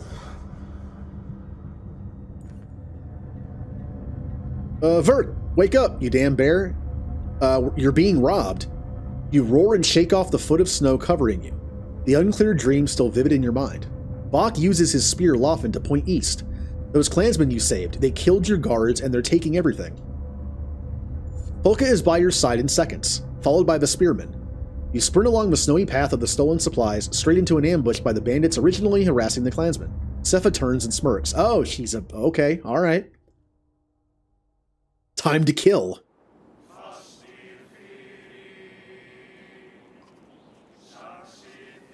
Looks... oh, interesting. It looks like... wait. Falca, Bach, Spearman. I have a random Spearman on my team? A random Raider? And a random Archer. Okay. Okay, interesting. So there's 3 of us and then like 3 randos. Okay. Kind of... wait, hold... is that an enemy? No, that's Bach. Okay. Why is this one random guy on my side of the map? I'm gonna murder him. Not yet, but he'll be dead. There. He's already pretty hurt. Oh, that's right. When the AI uses the pinning arrow, you can't see where it is. Huh.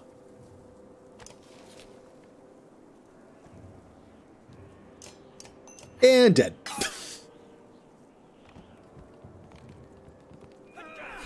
Alright, well, the archer is now useless, except for armor breaking.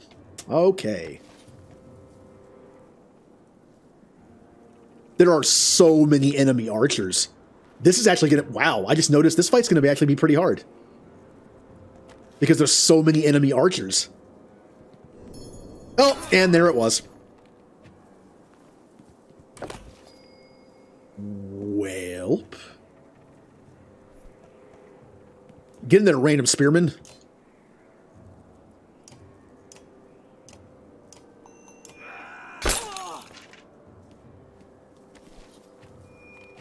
That archer's already dead, isn't she? Yep. Well, Julie, there was an archer.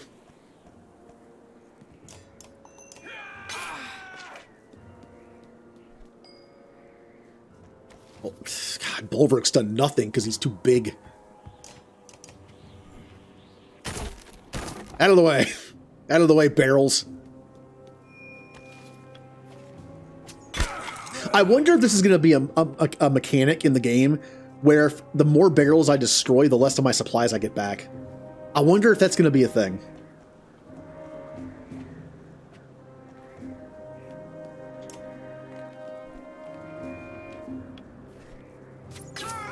Wow, he is now useless as well. What is this fight is not going well. Wow.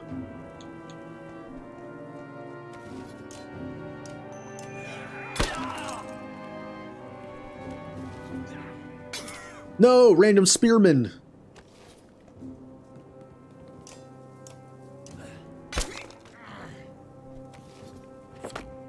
Well, he's down. Yep, the last hit got him. Okay, well, things could be going better.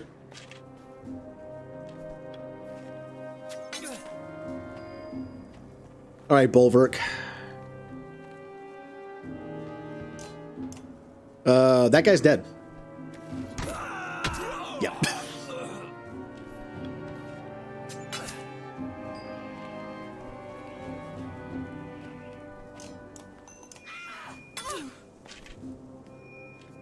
That's a lot of... okay, that's that move again. Cool. As long as I don't move, that ability won't affect me. So we'll just... Also, I just did a dumb.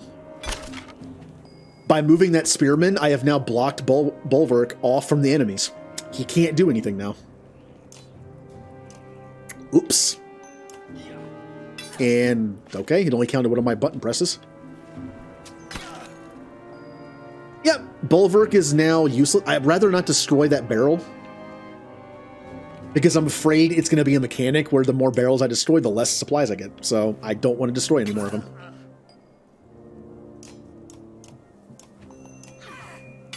Die, you. Ugh.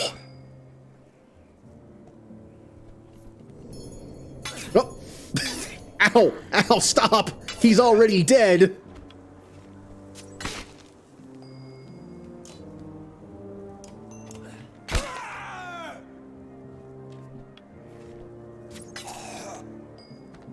Alright. Just these two. Not dead enough? No, he's plenty dead. Pillage.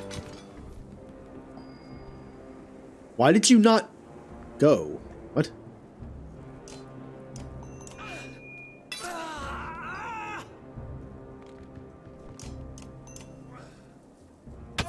Teach you to steal my stuff.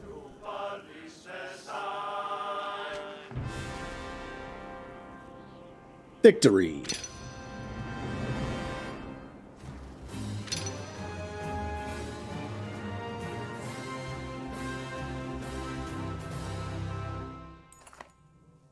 Sepha's wounds are great, and she whimpers in the snow. You nod to Folka, who dispatches the bandit archer with haste. This is what helping folks gets you, you roar. Grab all these supplies and bring them back to camp. You tell the ravens after hoisting a barrel on each shoulder. I have no idea if I got all the resources back or not. Also, I only helped them because, like, I took their stuff. And I was just like, yeah, you follow behind, whatever.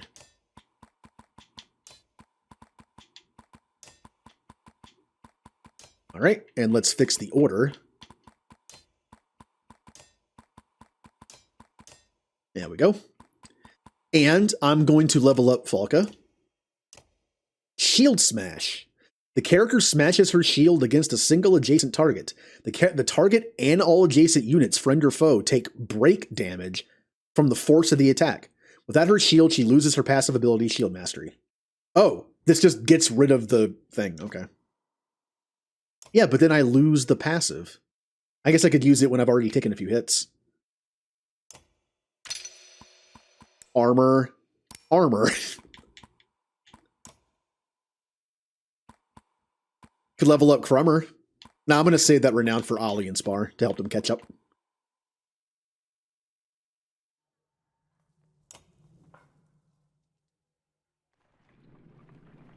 Alright, let's get the bindle.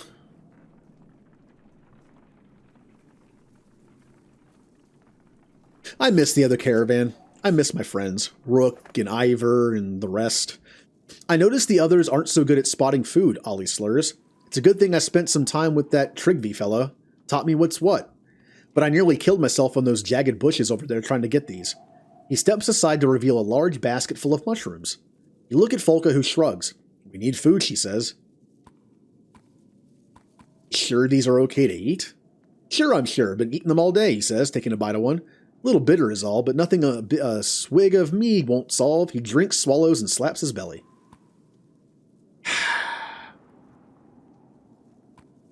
What's going to happen with this? I don't trust him. I really don't, but I need the food. What happens when they're bad? And well, whatever. Ollie stumbles a bit while hoisting the bag. Basket up into the cart and grabs another mushroom for his efforts. Others clap him on the back to show their appreciation. The whole group is going to go on a mine trip, aren't they? The miners of Bindal are a rough crowd. Not a bad place to recruit new blades. Like we're all going to have a mushroom trip. The old wanderer fights his way up next to you. Can't see a damn thing in this mess. Guess old Earrings hasn't forgiven you yet, after all. Shouldn't you have already died? Spars grunts, soon enough, I reckon.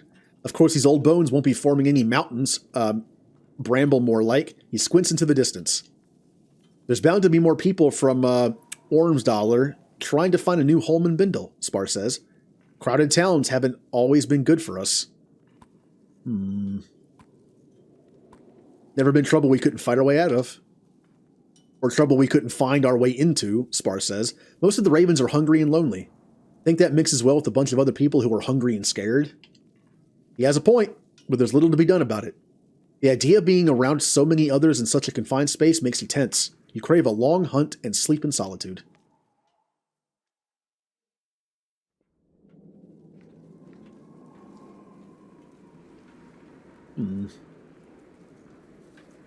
Interesting tower in the middle here. Whee!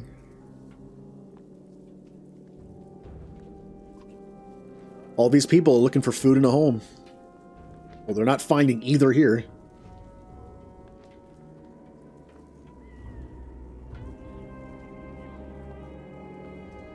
I mean, at least it's kind of defensible. And I'm looking for ale. Is that so much to ask? Yeah, we got plenty of little towers. Got a wall. It's not that great of a wall, but...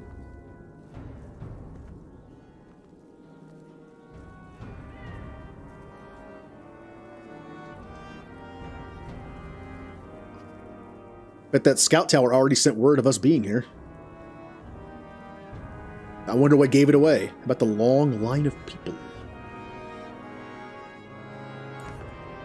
The snowstorm is worse than ever as you arrive at the walls of the mining town of Bindle. The gates are closed and you beat a fist against them. Open the fang gates, you shout. From the wall, 2 menders look down on you, then recede. Soon the gates open enough for a half-dozen well-trained guards to greet you. Their one-eyed captain points and says, "Just you." Volka steps to your side. "Not alone," she says. She comes with me. The captain takes a moment to assess the situation and nods. Before following him through the gates, you bark commands to other ravens to stay close and vigilant. Inside the small gatehouse are the 2 menders from the wall, a woman with a fancy spear and a cub of a man holding a staff. Volka Zephyr, is this the Raven... It is the Raven Banner. So it seems. But why here? Why now? Just passing through on our way to the Blue River, but this blasted storm caught us. Planned to come back this way afterwards for more work, but now we need some food and a place to hole up. We brought some people with us. They need a new home. I'm sure it felt like the right thing to do, but we're already beyond our capacity here. Are you Bulwark? Bulwark Bloodaxe? Hold your tongue, Nichols. I'm going to be mean about it. Nichols' face falls. The older mender places a hand on the young man's shoulder. Are you in charge here? Where's the governor? The governor left for Arboring a while back with the most of the fighters to settle a dispute. The Mender Council sent me to bring the people of Bindle west as we've heard too many rumors of dredge. More than rumors. We were in Beauregard, saw Bellower. Ooh, the immortal Sunder. How did you escape? Immortal was a joke. He's dead. Nichols' eyes go wide in awe, but Zephyr looks pensive. What about the great rift that opened between Beauregard and Ormsdollar? We managed. Zephyr looks like she wants to press you for more information. Enough. Open the gates for my ravens. Mercenaries will only panic the people. With everyone from Ormsdollar, it's all I can do to keep them from stampeding like wild yaks. Threaten to attack the walls. Open the gates or we'll have reason to panic. Or they'll have reason to panic. The guards in the room draw their weapons and aim them at you. Bulwark Bloodaxe, even your renowned strength would fail against walls protected by a Valka and her apprentice. But we're on a job for a Valka. You snarl at Volka as saying too much. She shrugs in response. I'm not aware of another Valka being out this direction. Who has tasked you this? Juno. Zephyr steps back at the name and studies your face for a moment. Nichols, you and the guards see what you can do outside the walls for the people. The young mender nods respectfully to Zephyr and glances at you, disappointment in his eyes, before leading the guards through the gate. I'm inviting only the 2 of you to stay within our walls and enjoy a bit more warmth and comfort. I like how he's supposed to be, he's kind of like a fanboy of Bulwark, but we're mean to him, so he's like, oh. And separate us from the ravens? No. Suit yourself, but your mistrust is unnecessary. Maybe. but I shouldn't have to tell you about my job from your superior just to get an invitation. Oh. You misunderstand. You have no job. The Valka known as Juno is dead. Bum, bum, bum. Well, she was dead before, but... Oh, back to the other caravan.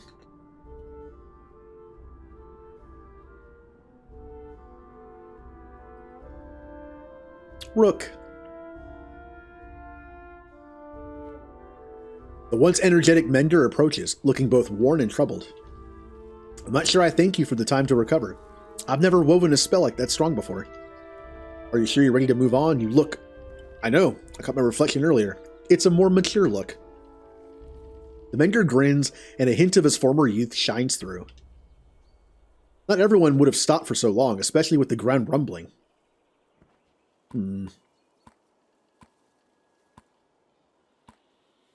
What do you know about the ground shaking? You were there at Irontoft when the giant serpent appeared. It feels pretty similar. Well, why would it be here now? You think it's following us? Ivan shrugs again, but does not meet your eyes. There's something you're not telling me, isn't there? The Mender's eyes flash with unexpected anger. I'll tell you what you need to know and nothing more. Are we clear? Before you can respond, Ivan sags a bit and grips his staff for support. I apologize. It seems I haven't fully recovered. Excuse me. Try to figure out what that was about as he walks away. He's hiding something.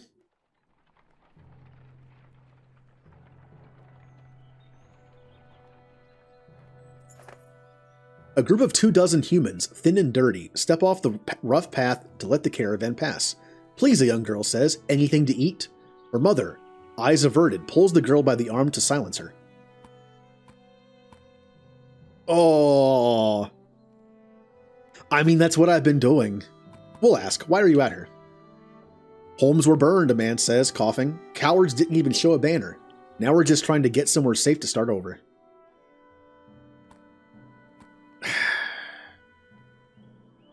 It's hard to go against, like, your own judgment. Kind of like playing through as, like, renegade shepherd when you don't like to, but it's like, yeah. Can't spare anything. As you walk past the people, you hear a few grateful words behind you, and know that a few of the clansmen have spared some of their own food. Maybe it will keep that group alive. Maybe it will only extend their suffering. Oh, well, some people gave them some stuff. Okay. Easy, boy, a clansman shouts at a Yox cart and nearly topples to one side. The tramped path of the Eastway Road is steadily turned into a cracked shamble. Looking ahead, it only gets worse. Various chasms gape like open mouths. You glance back to Ivan, who looks at you and shakes his head. The entire caravan comes to a halt. We'll be eating our belts before finding a way across this broken road, especially with this many. And there's no telling how far we'd have to backtrack to head north. Then we'll head south across the Orsma riverbed. We can head towards Grunder on west. Trigby peers around Hakon's elbow before coming fully into view. Heading south is questionable. Those people. Why do you say that? Maybe I spent a lifetime there. Plenty of things to eat under logs, but there's also people in the bogs. His eyes go wide. The Skald should hear my rhyme. But what's wrong with heading south? Different ways of living, old ways, stick to the mud, and cragsmen are less bothersome. I think he's talking about the boggers, the rough backwards people of Schwarzbog. Trigby frowns at Ivor. Words like that can find you swollen, filled with poison. He puffs out his chest and stares at Ivor. This is why Varl tend to keep to themselves. Each human is crazy in their own way. Trigby hunches over with laughter until he suddenly stops, sniffs the air, and marches away. Strange, but it's a fair warning. We've crossed over lands most of us have never seen. Just because we left those dredge behind doesn't mean we won't have more wars ahead of us. If we had more supplies, I'd say we should stop for a few days and train some of the clansmen to fight. You consider your options.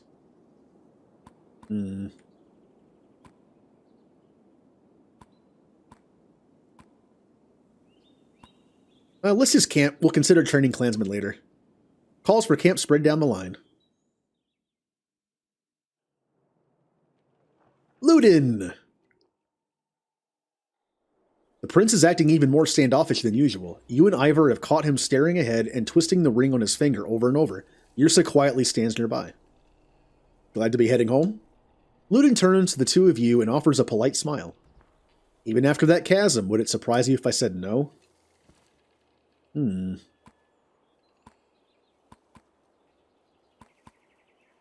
matter. That's where we're going. That's the term I keep thinking about. It doesn't matter. Even if I thought the way I've acted to everyone around me was wrong, it doesn't matter. It's who I am. You, Ivor, and Yrsa are stunned to hear the prince talk this way. I've grown up in comfort and trained with scholars and fighters. I've never known anything else. Is there anything you actually like? Thought about it. Saying stuff like that won't make you any friends in this caravan. But that's just it. Among these clansmen, I've seen the differences. I think I understand them a bit more. What exactly do you understand? It seems they know just as little about the things I know as I do about the things they know. For instance, they know almost nothing about the kingdom's economy, and I know very little about making the things they sell. I know the trade routes, but they know the trade. I've never seen the prince this animated, but then his face falls.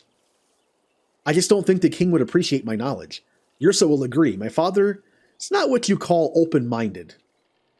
The king's a hard man, has to be, but his son is his weakness. I'll make my own opinion of the king when I meet him. As you should. I don't hate his methods. They're just harsh at times, which means I'll be more open to them in this playthrough. Kings usually have to make tough decisions and stick with them. Maybe someday you'll see why. I know. I just don't think he'll care for my ideas on treating with commoners. What would you like to be called? We're all people, Prince. Even you. Perhaps you're right. Just keep an open mind about your father the way you'd like to have him towards your ideas. That's something I've never considered before. I'll think on it. As Prince Ludin and Yrsa walk away, you feel Ivor watching you. What? Do you believe half the nonsense you say? I think I sounded really wise just then. It sounded like you were practicing it for a while. That's fair. I'll work on it. The two of you share a smile before moving on. Prince Ludin actually does get some growth in these games by just hanging out with, like, regular people. Come on in. What can you show me? Plenty. What about your other fighters? Ever used a varl and an archer to trap somebody? Let's do a new thing. Let's do a new test. Ivor and Oddleaf. Battering ram an enemy into rain of arrows.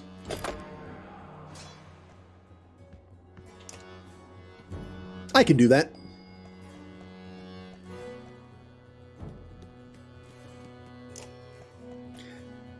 Except I'm not in range. Never mind.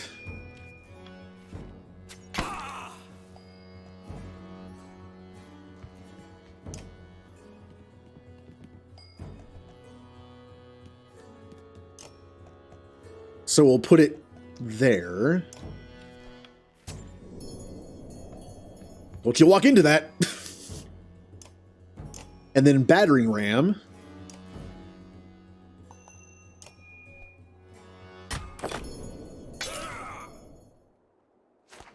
It seems like a cool combo. I don't know though. Like, how much do you really get out of it? Your archer wastes their turn putting the arrow down, and then Ivor or somebody else uses their turn to battering ram instead of attacking. I'm not quite sure how useful that ability is, that combo. I could have attacked twice. And that didn't do that much damage to him.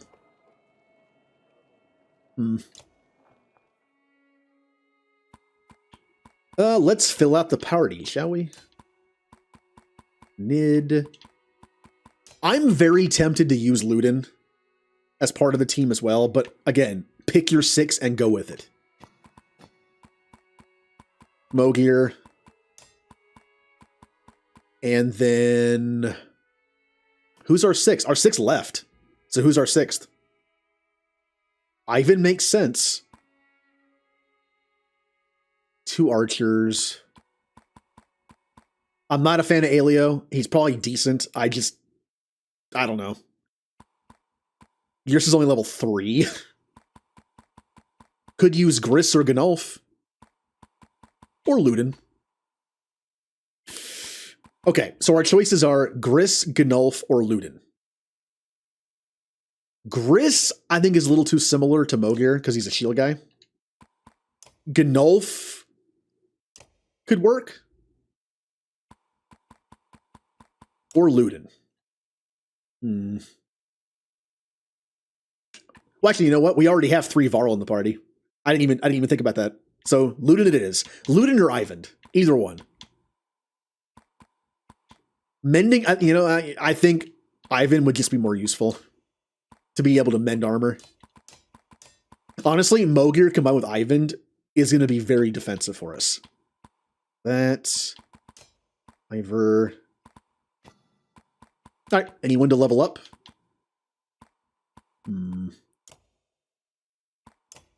I'll level up. Well, I'm going to level up Rook because he doesn't have a talent yet. Puncture, armor. I'm not going to give him this because I don't know. I feel like it wouldn't be that useful on him. Resist armor damage. Radiant armor. I hate keep coming back to this, but Artery Strike is really good. It's one of the only offensive ones in here. Dodge strength or hit bonus. Puncture or avoid armor.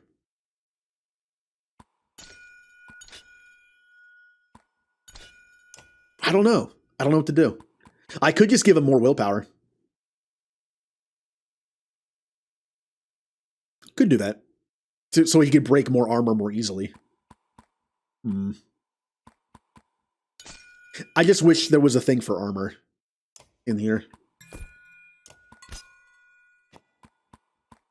Resist armor. His armor is so low, if I were to do anything defensive, it'd probably be this. Like, avoid strength. I'm going to do puncture. How? No, I just don't think it's that useful on him. He's a utility character that has exertion and breaking, and yeah, I'm going to do this. It might have been dumb to do, but I'm doing it. I will also level up Ivand because I like him. Not Ivand, Ivor. Too many I-sounding names. Strength. Perfect. Everyone has an item except for Ivand. Crit chance, knockback on strength, will per rest, armor per turn. I'll put the -2 aggro on him. All right. Are there any more tests I can do right now? Never seen a Mender with so much power as this Ivand, says Sven. But after watching him a while, I bet I can show you how to really benefit from that lightning of his. Ooh. So what's this challenge entail? Probably hit multiple people diagonally.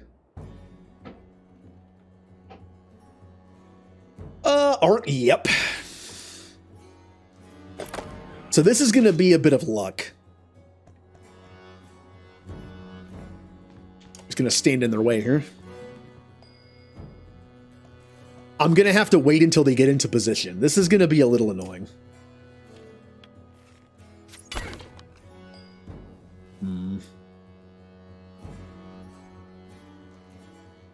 Ivor's probably here to protect him, but also maybe shield bash people into position. I'm just going to stand there. Ow. All right. Would this count as... It would not. Okay. No.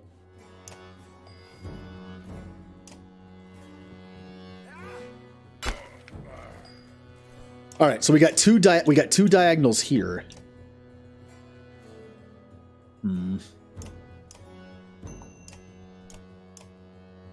Nope.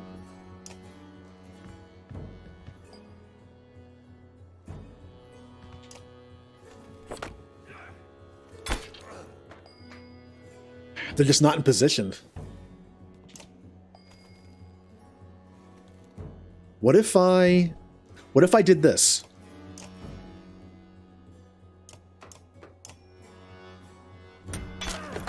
Oh, okay, I forgot that he goes through people. I was going to knock him back like 1 square. That's 2, 2, 2. Nope. Still nothing.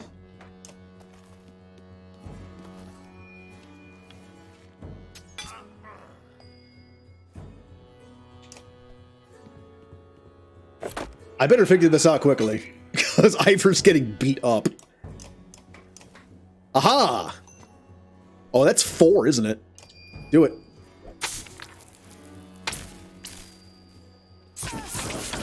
Nice. The Varl bodies kind of throw off the math a little bit with the diagonals. Just a little bit. Any other training? Aw. I think there's only one more. All right. I'm going to call the stream here. It's been 8 hours. That'll be the end of the stream and the recording for YouTube.